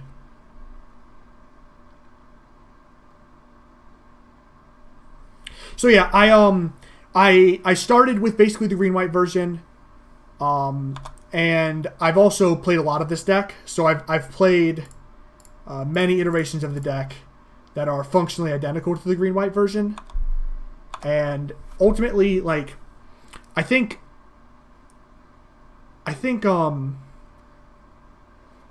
talking is really hard. I think talking is hard, and I think I wrote up all these tweets on why I like this is in response to 75 card pickup podcast, which is really good, and y'all should go listen to it. But it's basically why I'm playing this version and not a version that's a little bit more stock, running less colors.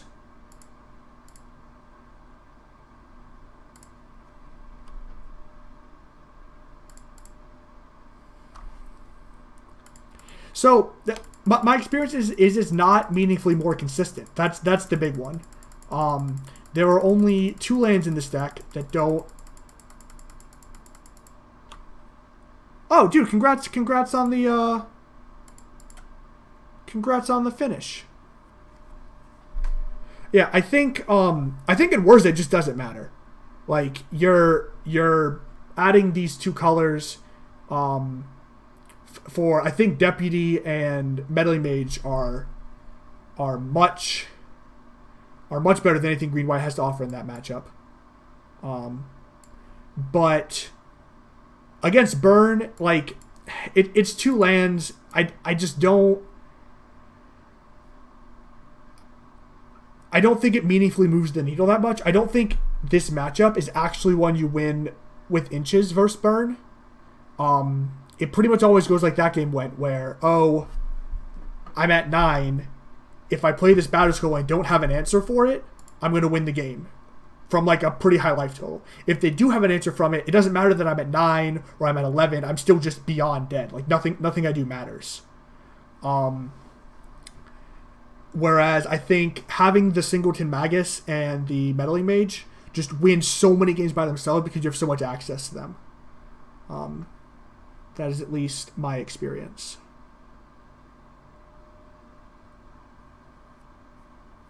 Young PZ 420.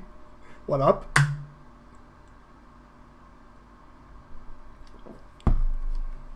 Alright, this hand's really bad, by the way. So, I'm going to get rid of it. This hand's also bad, but I'm going to keep it. I'm going to keep it, and I'm going to hope that I draw some things. And I have this, and I have this, and this draws a card, and it's going to be great. It's going to be great. They mulligan 6-2. Their 6 is probably better than our 6. Get out of here, Temple Garden. A basic forest? Is this the Steep's Disciple? No, it's not Snow-Covered Forest.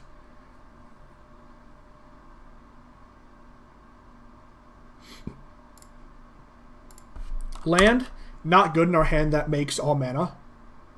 Could be a mirror. Played the mirror earlier, and the mirror is dumb. I lost on the draw because I was on the draw, and then I won on the play, and then in game 3 I had a path on the draw, which was really smart of me. So I won.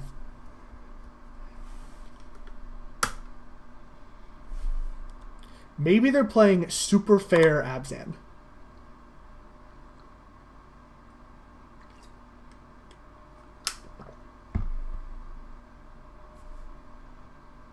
Okay, not Super Fair Abzan. Definitely the mirror. But it's a bad hand. And unlike their bad hand, my bad hand explodes a lot faster. So I'm going to play this. And then on my next turn, if I draw a combo piece, I'm going to crack this and try to kill them. If I don't draw a combo piece, I'm going to dump all my mana into play and then try to kill them on the following turn. I have a sideboard guide. If you click there, that is I cannot speak for Mr. Mickey Humphreys. I've never talked to him before 5 minutes ago on this stream, but that is 2,700 words that I wrote about the deck, and what I think is good. All right.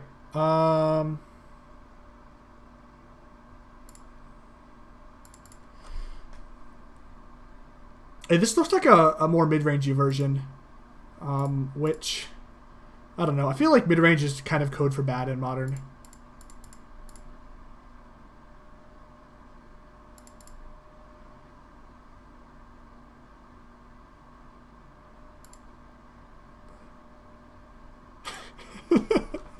Hey, B-Raxton. Glad you're having a good time. We're out here probably dying to Gavin Township. But that's okay.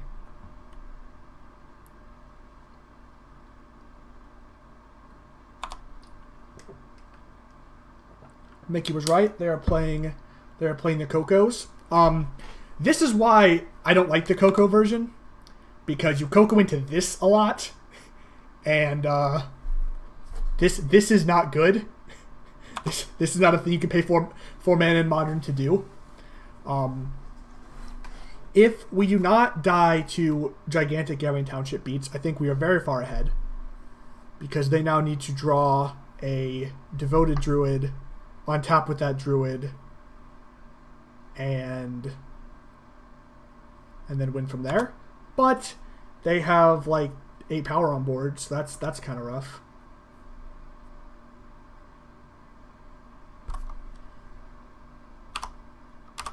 So no blocks. 1, 3, 5, 6, 7, 8, 9, 10. So this seems fine.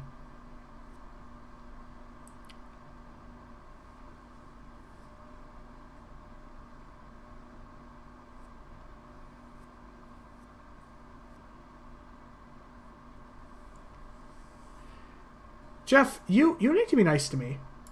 You're just like out here making fun of me, and I'm just here trying to win my game of Magic and play my cool combo deck and die to Gavin Township the way Modern was meant to be played. Alright, so this is 3, this is 4, this is 5. I'm not gonna die, right? Yeah, I'm not gonna die. So the plan here is I'm going to kill these Viziers.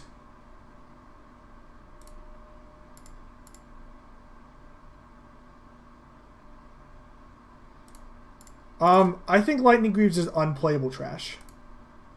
I think it does not meaningfully speed you up. I think against the decks that are disruptive,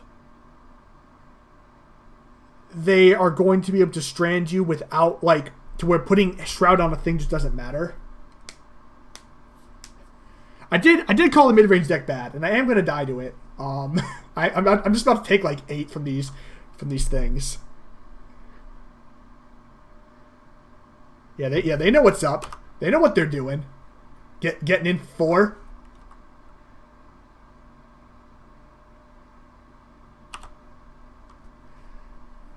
Alright. Ha! Ha! Ha! Ha. Alright. Didn't die. Did not barely outraced Cavity Township.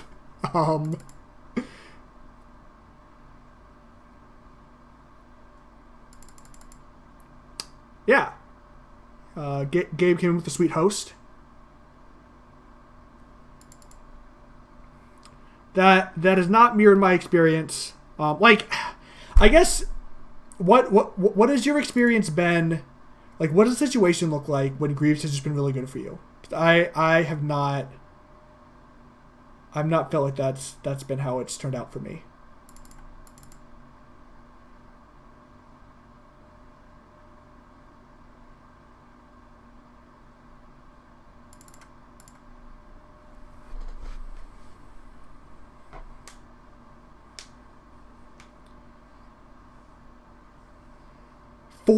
Jeff, we messed up. We gotta retune your deck so we can fit 4 remand in it.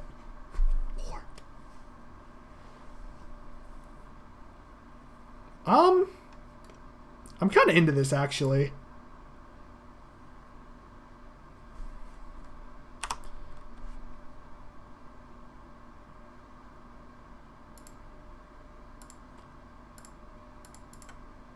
I think I'm unlikely to win the race anyway because I'm on the draw, but I think I can win the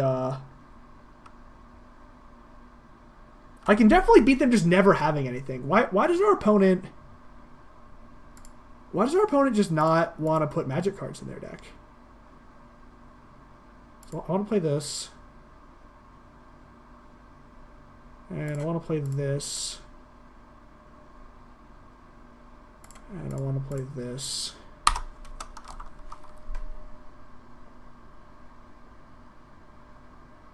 I mean, the longbow is really good against what our opponent has presented as their this is not a keepable hand. I don't know what's in their hand right now, but nothing involving this is keepable.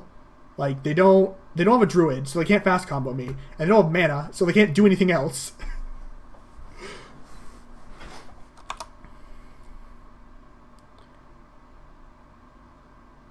They can hit me for 3. Dude, mulliganing is busted. And like, I am saying that after I just like didn't mulligan a really medium hand and I'm getting super paid out for it, but mulliganing's still busted.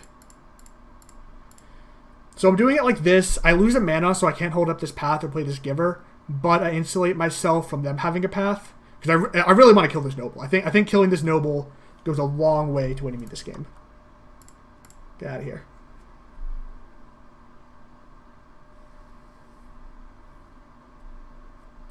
Get out of here.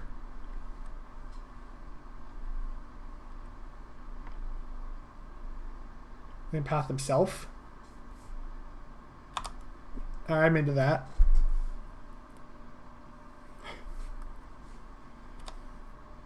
Oh god. Oh god, this could be bad. They probably have the this might have been why they kept actually. If they have Plague Engineer and just like kill my stuff, I'm gonna be really sad. Don't do it! Don't do it, opponent! Don't do it! Yeah, they did it.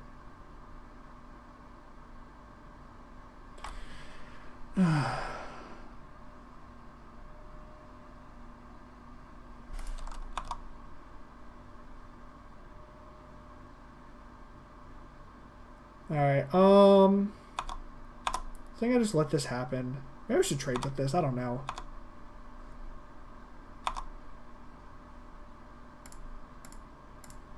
I'm sad. I'm sad, chat.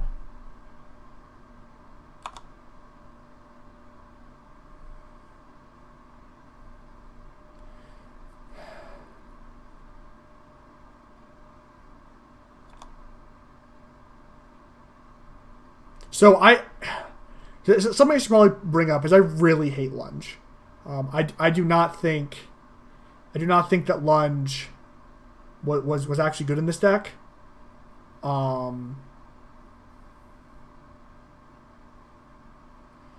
Every non-combo game. Yeah, I don't know. I found just like I haven't had that much issue winning those games, but I don't know. Maybe I'll make sure to jam just like a bunch of games versus burn, and see if that changes how I feel. Do I even want to kill this Plague Engineer? I don't think I do actually. Hey Hippie, how's it going? How are you doing today?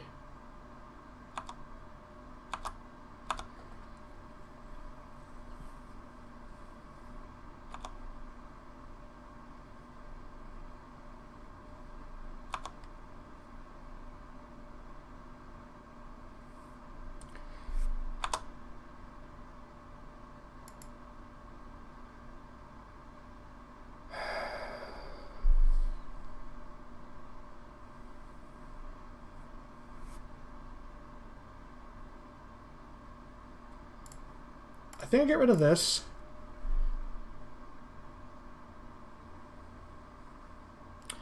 Because we're in a situation now where I think I have priority. Like, if they do not play a Devoted Druid on this turn, then maybe that was wrong. Maybe we should have only held it for Devoted Druid, because I'm going to play Devoted Druid on my turn, and then at that point, I think they're just dead, because I have these two givers.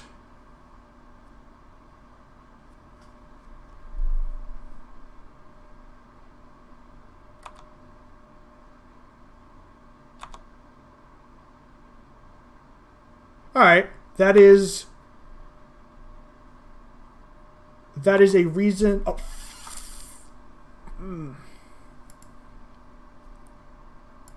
That was not what I wanted to do. All right, guess give him another turn. I'm trying to think about things.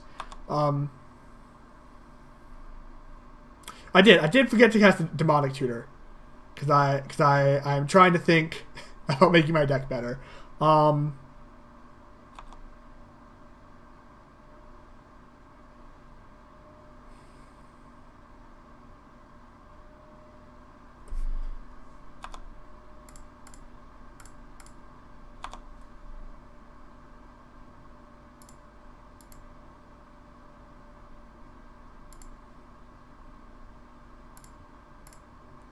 If they have a path to break this up, I don't really care.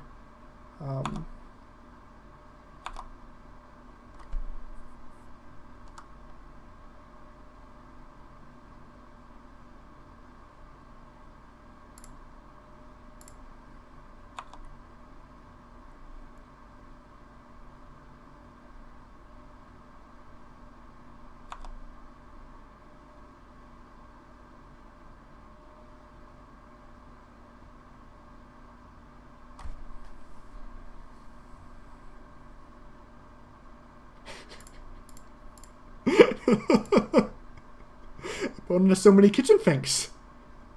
They're finksing so hard.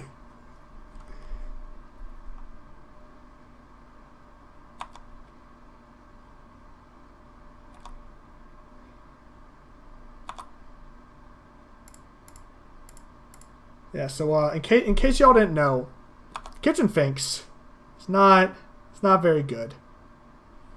And despite punting really bad, because I'm trying to think, it's not look like it's going to punish me here.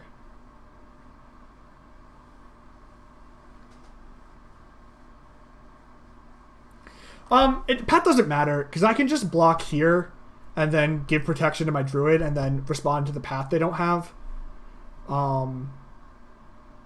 So in that respect,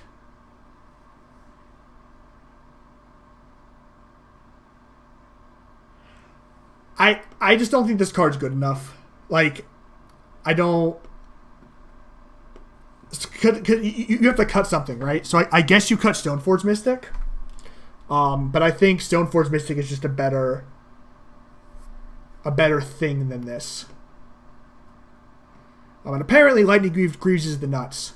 So I now have to actually test things rather than just like play leagues and enjoy myself which is kind of some bull. So Mickey Humphrey sucks and makes me think.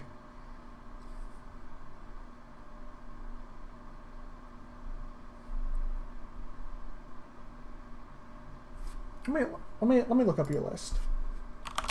You were the top 16 person at Star City, right?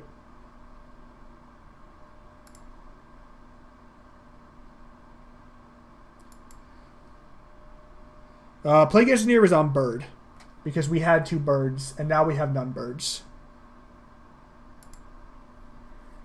Opponent is thinking a lot of thoughts.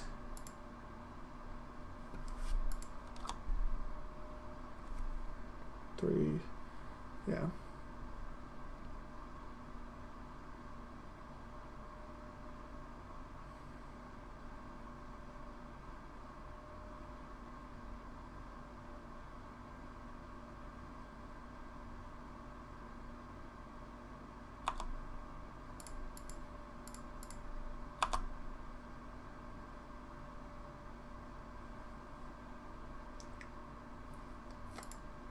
All right.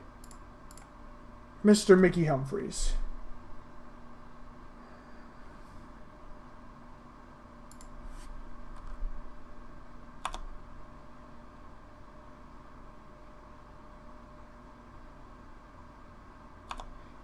Strap Sophie for a feed hunter.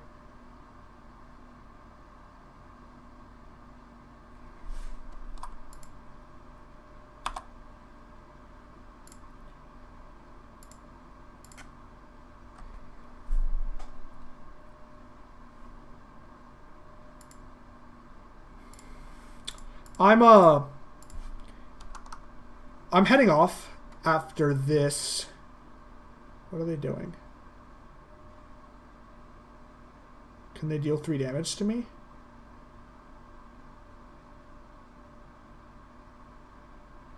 They can't, like...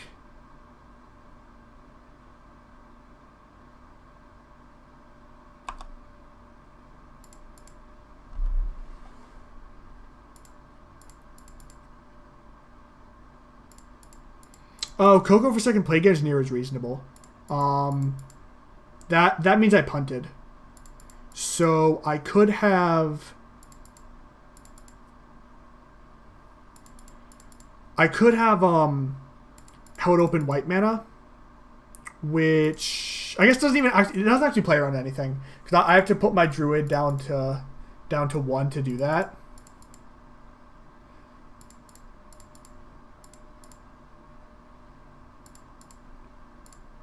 All right, so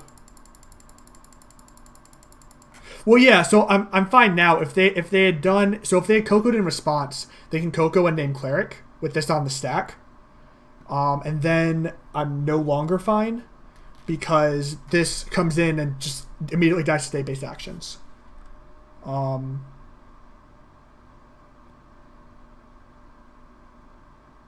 don't know what they're doing. Maybe they have like the cord thing. The what do you call it?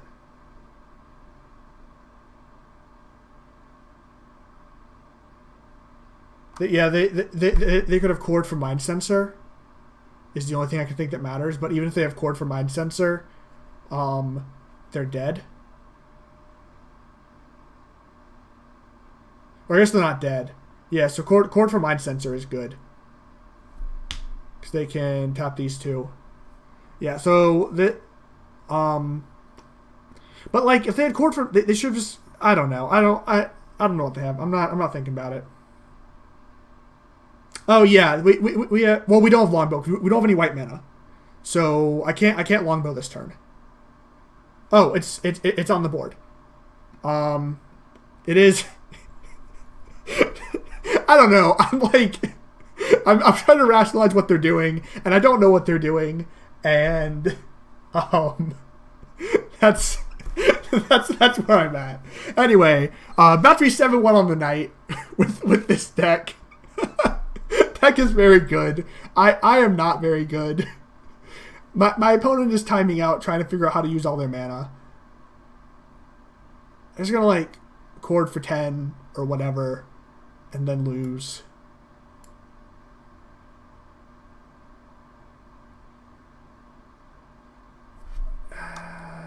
Alright.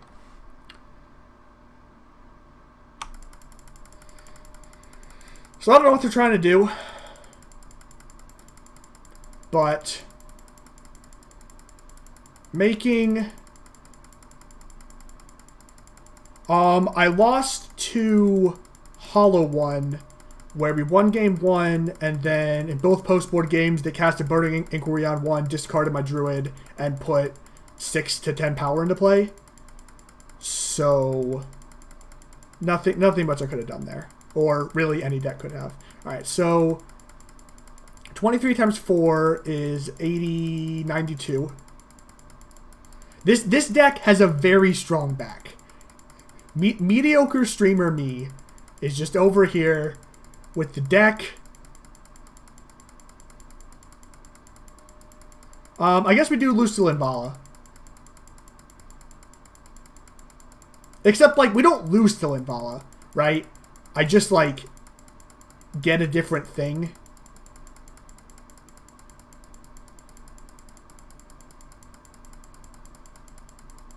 Well, we both have a Crater Hoof, and I can get the D-Sphere guy. So yeah, I want to make, if they have Plague Engineer, I guess I don't even need to do this because I beat Plague Engineer anyway, but I'm just gonna make sure I have 92 mana and can make a 23 power Ballista and ping them with it. Because I don't know what's going on, and I'm pretty sure my opponent doesn't know what's going on either, but I think this is the best way to play around them actually knowing what's going on.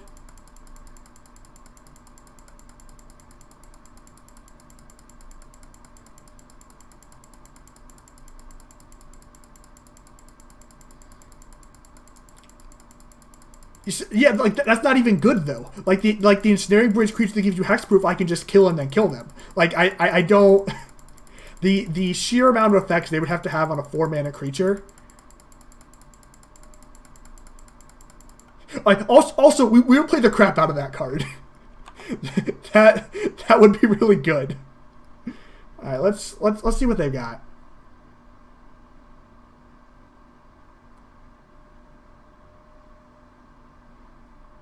Yeah, that doesn't do it.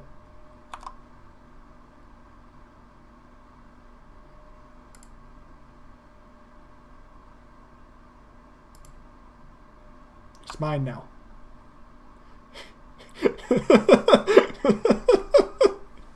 It's mine. You are in jail. Jail.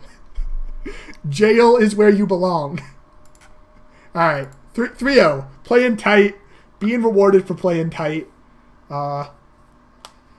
Seriously reconsidering Greaves, even though I think they're bad in a lot of matchups.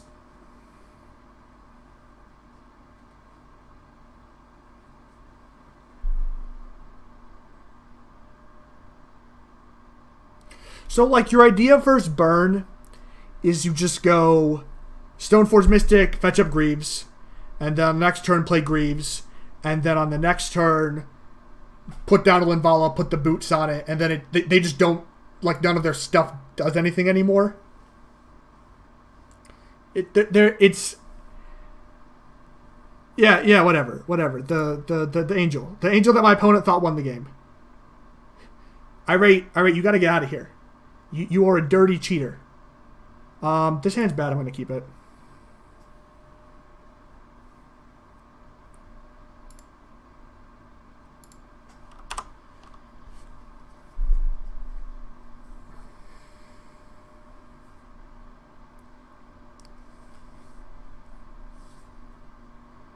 Urza's... Oh, my God. Urza, no. Don't do it to me, Urza.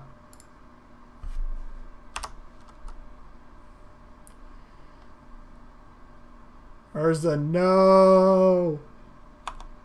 Yeah. Red is basically only for Magus. For this matchup.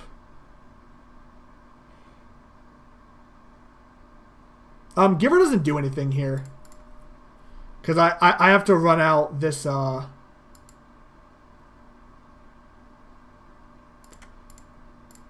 have to run out the the Devoted Druid this turn, I think. Because if I wait till next turn, then all their sweepers turn online. Well, Magus in the sideboard. Magus main deck would be very good in exactly this spot.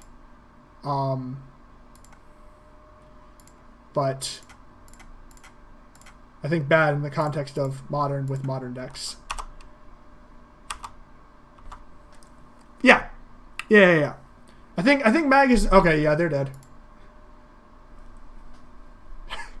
Killing Tron because they didn't have the thing. Oh, they just like don't have anything. Okay. Well, now I feel kind of bad.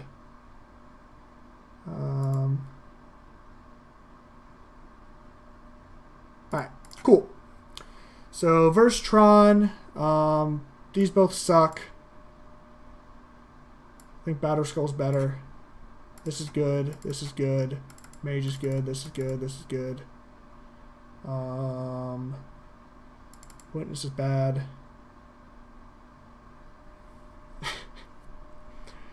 Look, Tron is a people too. This is bad. These are bad.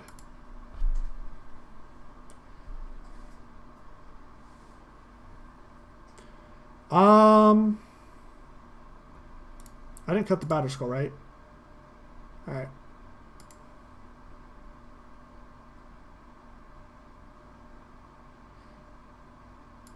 This list is my list. I don't know.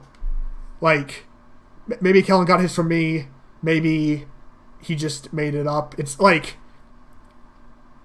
the deck is not super. Is not super complicated, right?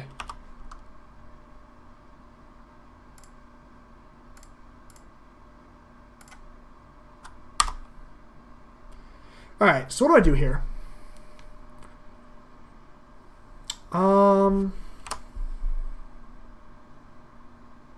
So they're going to Stirrings.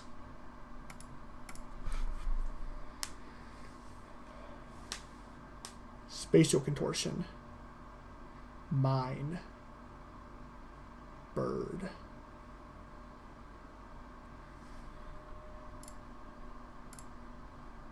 I think here I just play out my guy.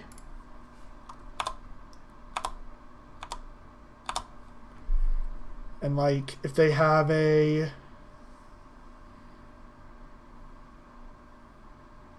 I mean, Druid into Vizier would obviously be the goal.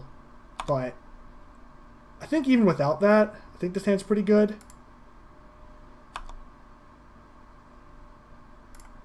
Just beats in here.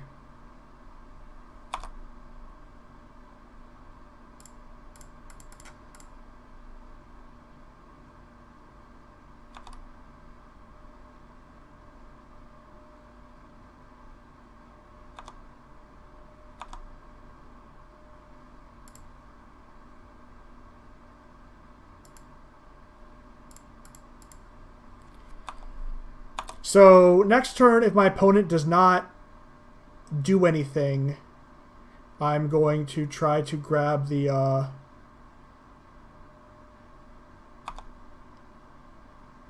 think that counts as not doing anything. Yeah. Alright, so now I can't grab the Magus. So that's unfortunate.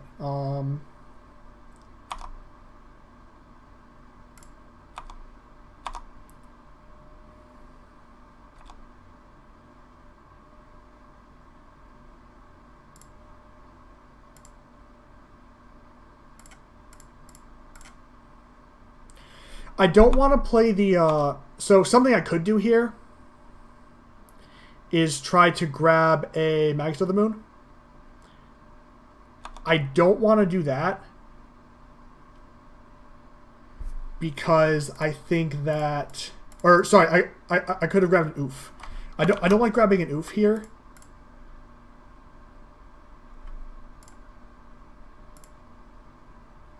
Because if I grab an Ouphe, they can just take up Blast Zone and kill all my stuff.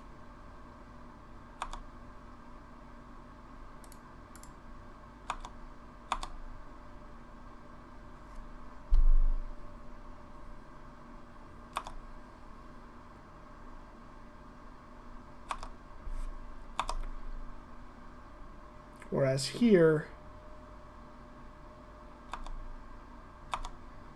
Yeah, so they're going to try to blow up my stuff. I'm going to do this. Oh, I can't cast it! Oh, no! Oh, this is bad. Alright, guess I'm not doing that. Get in here, bird. cannot cast a spell. Cannot do the thing that's not a legal play. Okay. So what do I do if I can't do illegal plays? I think if I can't do illegal plays, I beat in here. They're going to blow this up.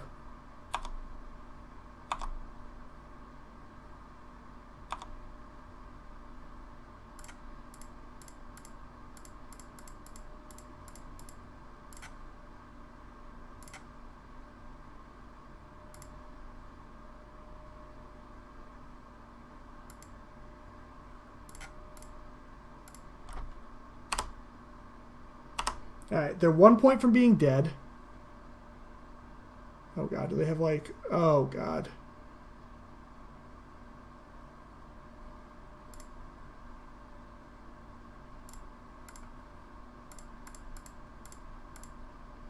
Alright, get on there, Batterbird.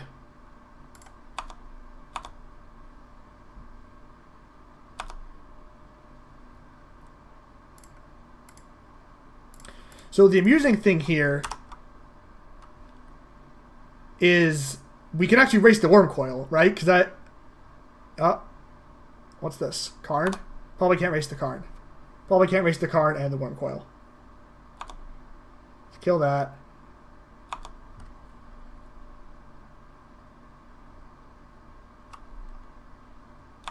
Card? Yeah, dead. Alright. We have died to Tron. We have died horribly to Mr. Tron. That's fine.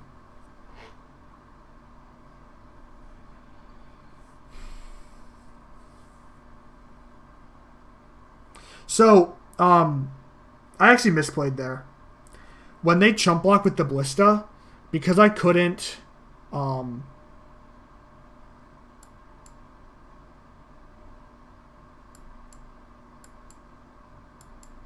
think I can do better than this. This is...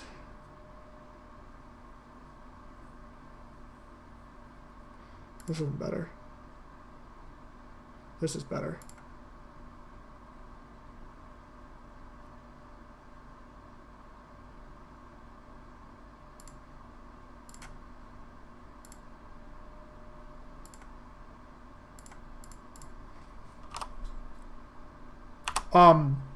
So what I should have done is with my Cratermaker shot the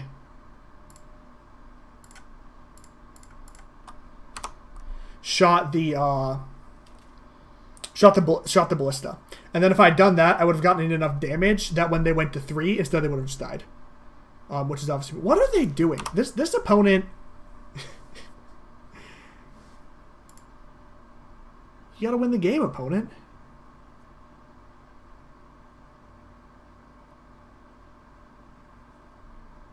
So, Ranger-Captain comes out in that matchup, and usually Eternal Witness does also, and then it's only 5 cards, and there are entire decks that just can't ever beat it, which I think it's valuable enough.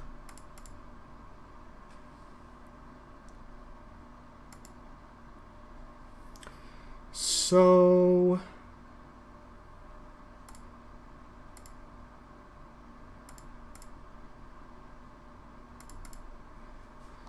Get in there.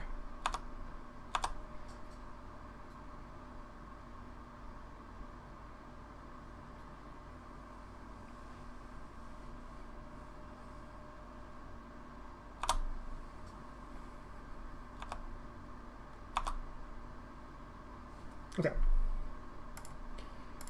So I'm going to attempt to kill my opponent.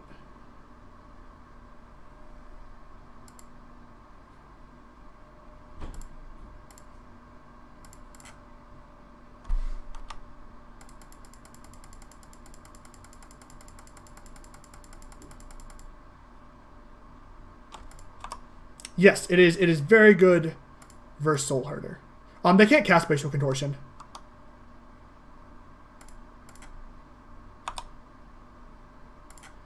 Because I have a Blood Moon out.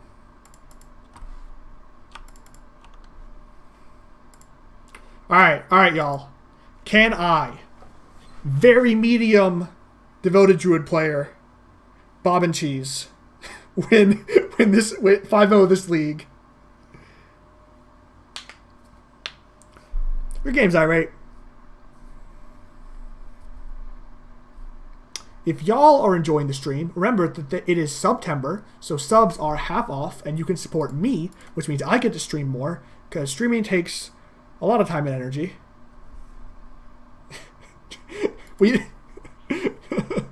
Tron is indeed good in the Tron deck. I'm keeping this. Whatever. YOLO. This hand's actually fine, I think. I have a redraw to Vizier. I have 12 Viziers. This is the third piece. I can plow through some interaction. Like, especially in game 1, people just don't have that much interaction. Like they're not, like, they don't know who I am, right? Like, they don't.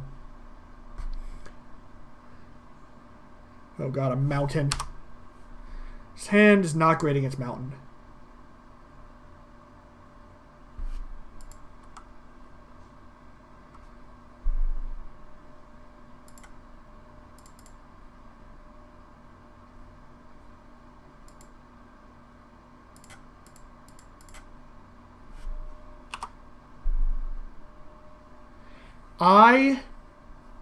So okay, if Mickey's still in here, this is sort of what I'm wondering about regarding the boots. So I could go ahead and go get some boots here, right? With this thing, and then but now like this, I haven't used it on my combo piece because I used it to get boots, and I feel like that's just gonna put me too far, like.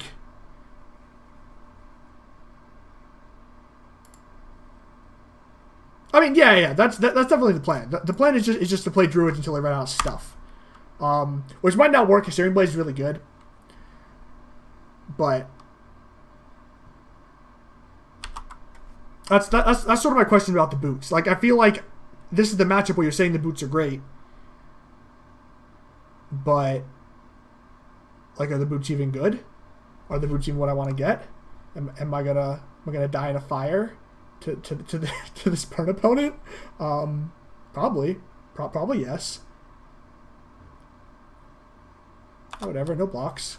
I'm not afraid. I'm like pretty afraid. Yeah.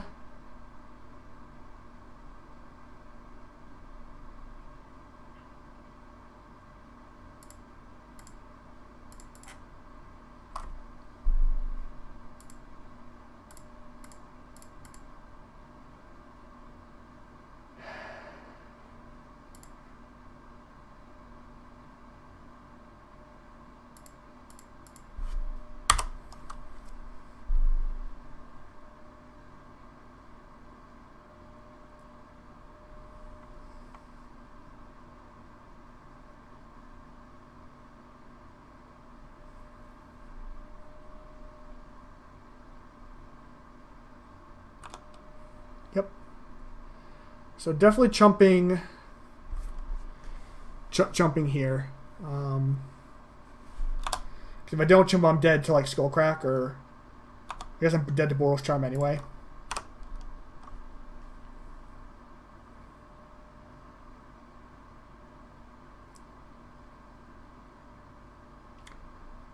It might have been right to block this.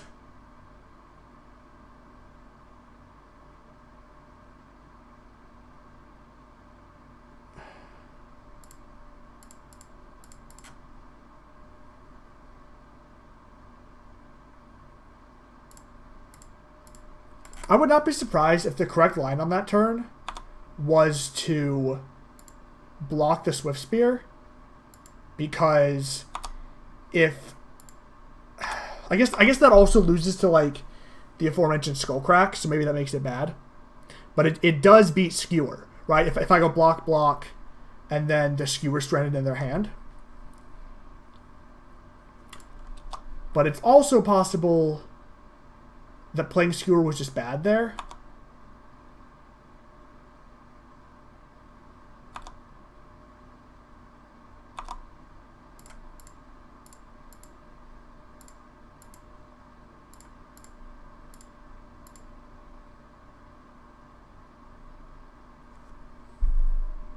So, yeah, I'm going to block like this.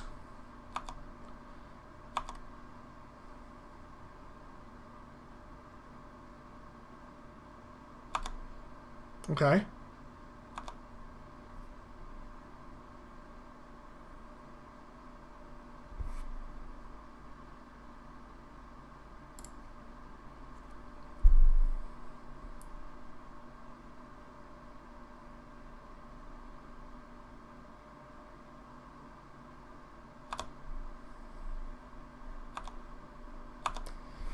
Sort of feels like we're doing it.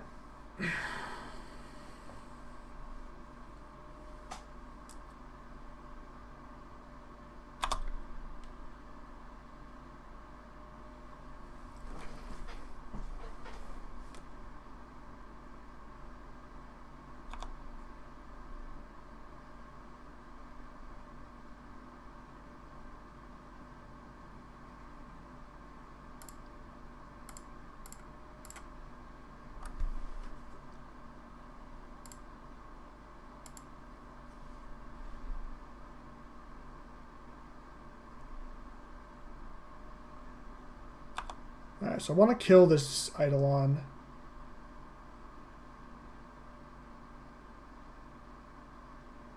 Well, so I think I'm very far ahead, unless they have a thing. If they have a thing, I'm dead. Well, I guess I'm not dead because I have this. So yeah.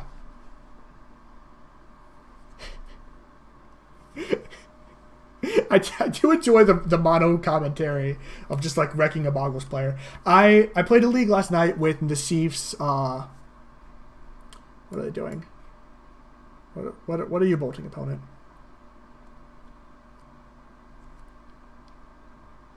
Like you can bolt the. What are they bolting? Oh. Okay. I'm into that.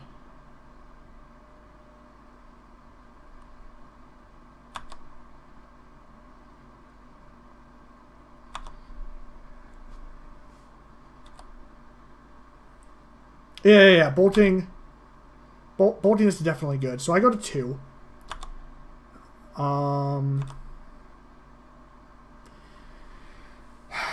Is it worth? Yes.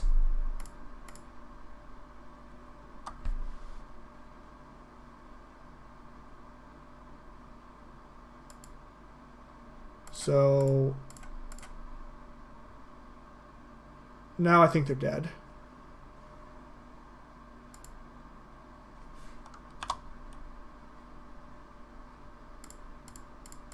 Yeah. I have an attack step. I'm at 5. Yeah. I would be shocked if I lose this game. Like all of their their skull cracks they can't cast, or they target them, so that's not good. They don't really have a way to get out from under this and under this at the same time. Yeah. Alright, cool. Game 2. Bow is bad. Some number of these are bad. This is bad. This is bad. Cratermaker's fine. Path is good. Forge-Tender's good. Scavenging Ooze is good.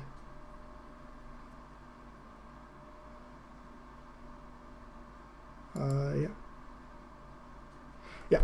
So that turned out well. It was a little touch and go, but winning game 1's a pretty big game.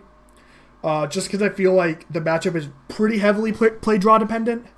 If you're able to play a Giver on 1 or a Forge-Tender and then play a Druid on 2, they often just can't deal with it, right? Like you're gonna play your thing on 1, and then they either have to decide, well, do I want to play my creature on 1, which is my best thing to be doing, or this hand is a trap. It is lots of very good cards, but this is going to kill mana on the second land.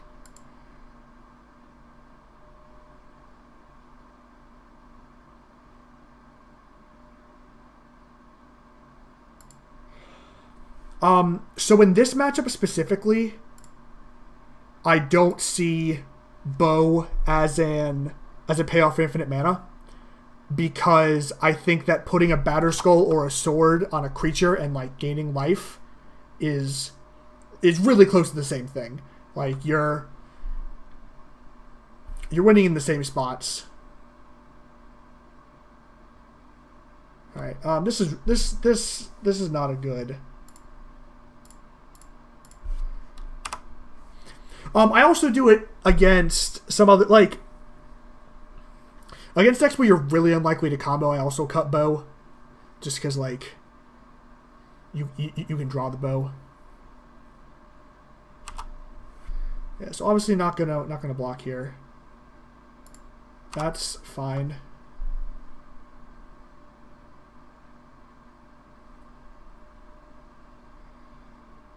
Yeah, whatever. It's fine. Everything's fine. Good. It's all good. I'm probably just very dead.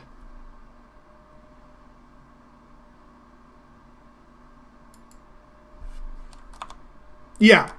Where you don't need to actually kill them because you're playing against Grixis control, and it's basically the same thing to just not kill them.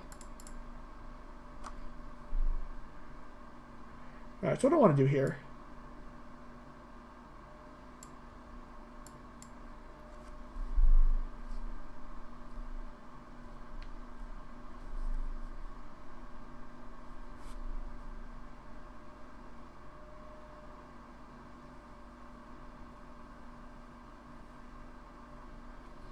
So I think on my next turn,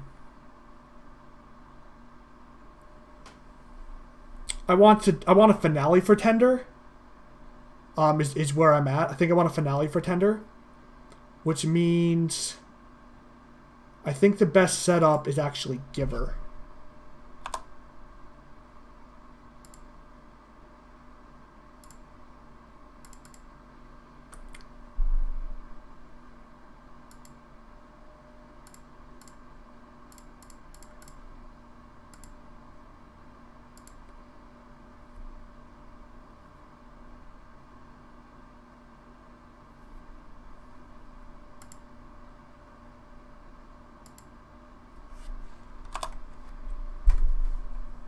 And so here the idea is, if I draw a land, I play Shalai.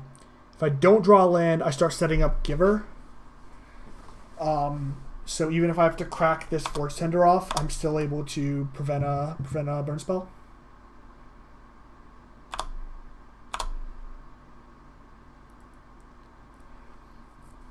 Also, like, they kind of need to path this, and if they path this, I can play this. Obviously, them having a creature on one is just the best possible for them.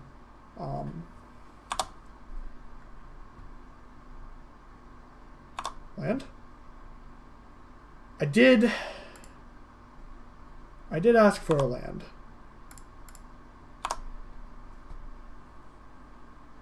So they could have Skullcrack here.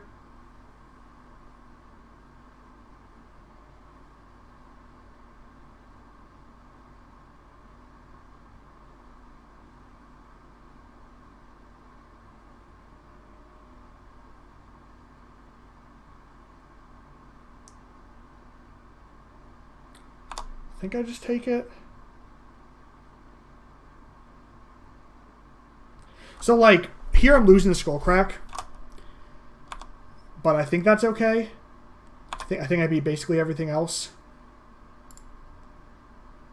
So if what they have is Skullcrack, so be it. Well, I guess they'll beat everything else. Like if they have a bolt here, I have to block it with Forge-Tender, and then they could set up some more stuff. But I think this is good.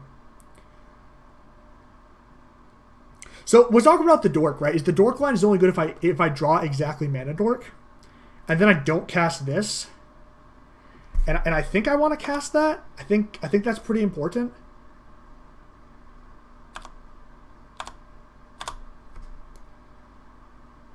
But I don't know. Maybe I'm wrong there. Like also, like if I don't hit the land, what I really want to do is play out like this Giver, and I want to like have installation for this against Path to Exile because I think that's how my opponent wins this game now.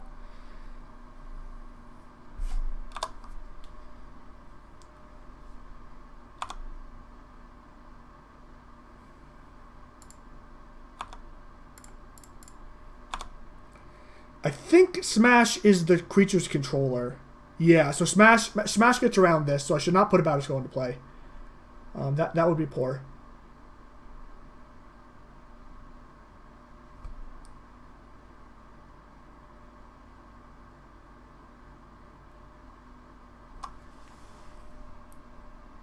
Ten dorks. Yeah. I can definitely see your point. And it's just like this game isn't going to be decided on cards in my hand.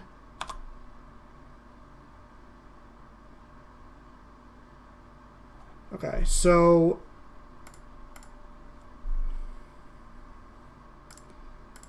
I think this is more important.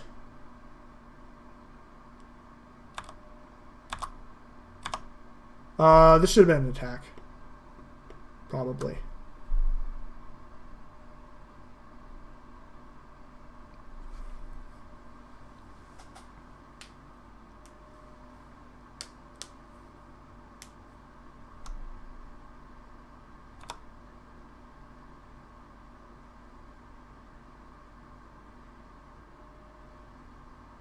Okay.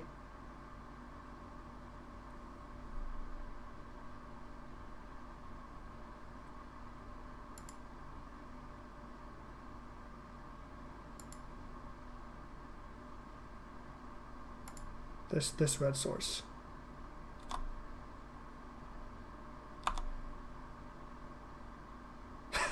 And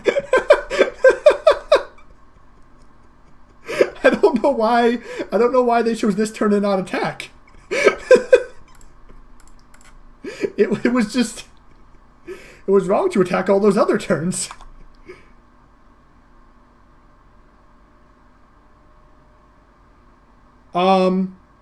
Well, we wouldn't have had the Giver, right?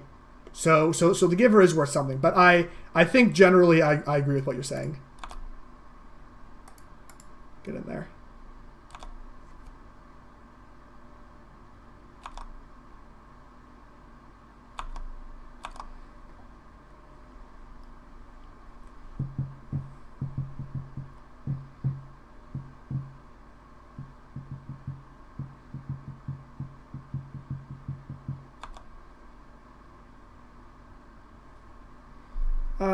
I don't know what my opponent's doing.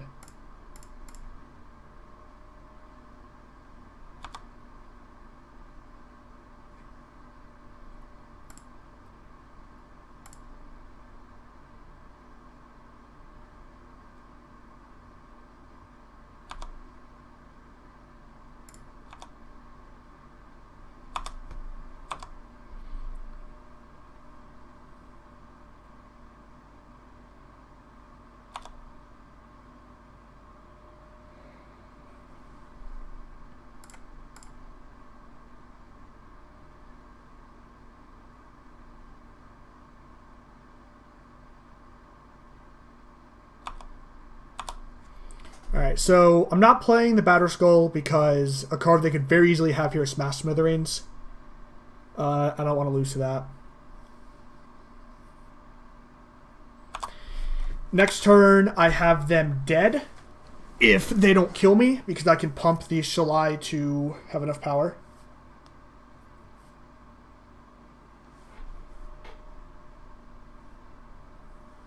I could have played this just to chump with. I didn't think that was super important because I can chump with this. And I have the path.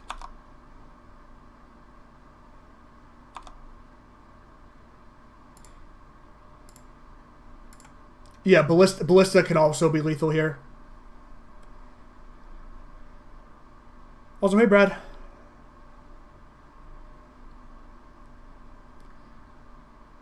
So I'm going to chump here with this Birds of Paradise.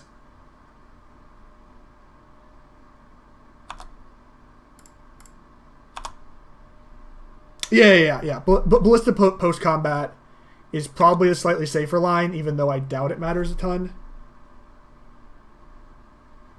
Dude, okay. So I played, like, Mardu Unearthed Skelemental, and, like, won an IQ, and the deck was super sweet, and I was really into it. And then Wizards of the Coast went and banned Faithless Looting, killing both my deck and a bunch of decks much better than my deck. So I was playing mediocre Mardu Duders before I was playing mediocre Green Duders.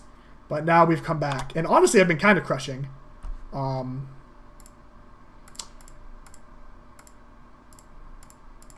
I don't need to do that.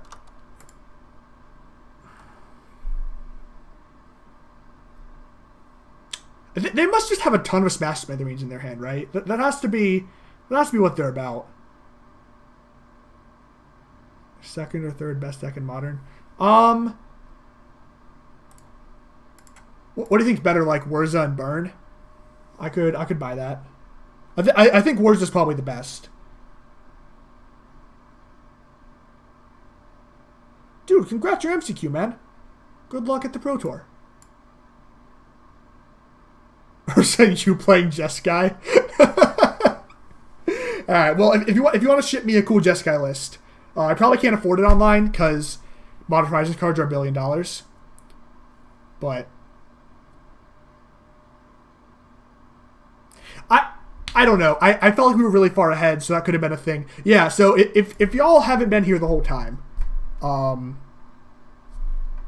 played like garbage like half of this league. And I won all the things, and I got a trophy, and it was great. And this is like, I don't know, like $30. So that's pretty cool. This is the deck. I'm probably gonna play this this weekend in the MCQ. I don't know. The only thing I might add are some boots. Mickey really likes boots. I'm not as sold on boots. Look, Mickey said he beats all the red players with boots, and I'm like not beating all the red players. Although I did beat him like 3 times today, but two times, maybe it was only 2 times. But I am willing to give another shot and try to figure it out. I don't know, just like run 61, it'll be fine. Or cut like the Eternal Witness. Eternal Witness sucks.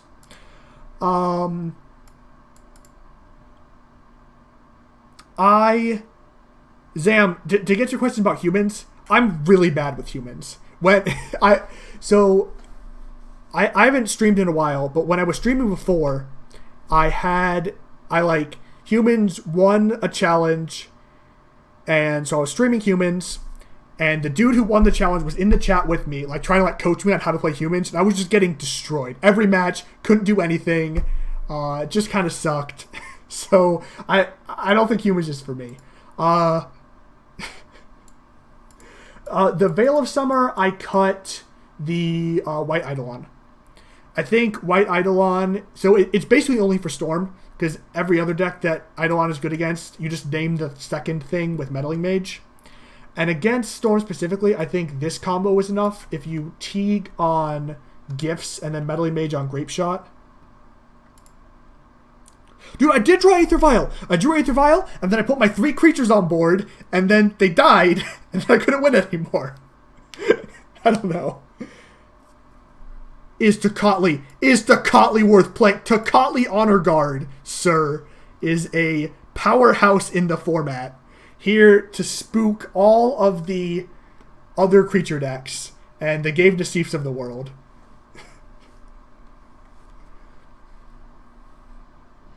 Alright, I think we're going to head off. Thank you, everybody, for hanging out. Especially all the people who stayed from Gab's trade. Both of y'all stayed, which was pretty cool.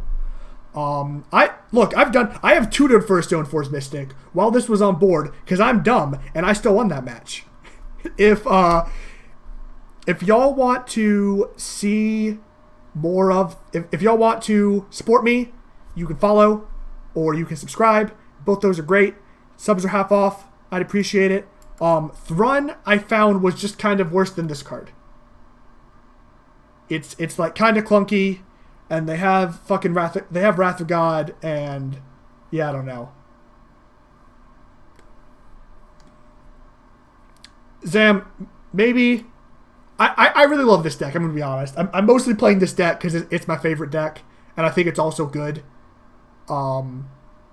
But, yeah, Thrun I was not a huge fan of. Same with Tracker, it just sort of didn't do anything. Whereas this card is like 1 mana. I don't know. If you just like put a sword on this, it's basically a Thrun, and they can't ever get rid of it. So... Alright, well, thanks everyone for the follows. I appreciate y'all staying and hanging out. I'm not going to open the chest because Magic is very expensive. And these go... I sell these and then use that to pay for card hoarders. Which card hoarders is great, by the way. If y'all have not used them, they're great. Mana traders is shit. Their stuff doesn't work. The bots are broken. They don't have cards ever. They're bad. But card hoarders is great. And look at all these tickets. Boom. Alright. Peace, y'all.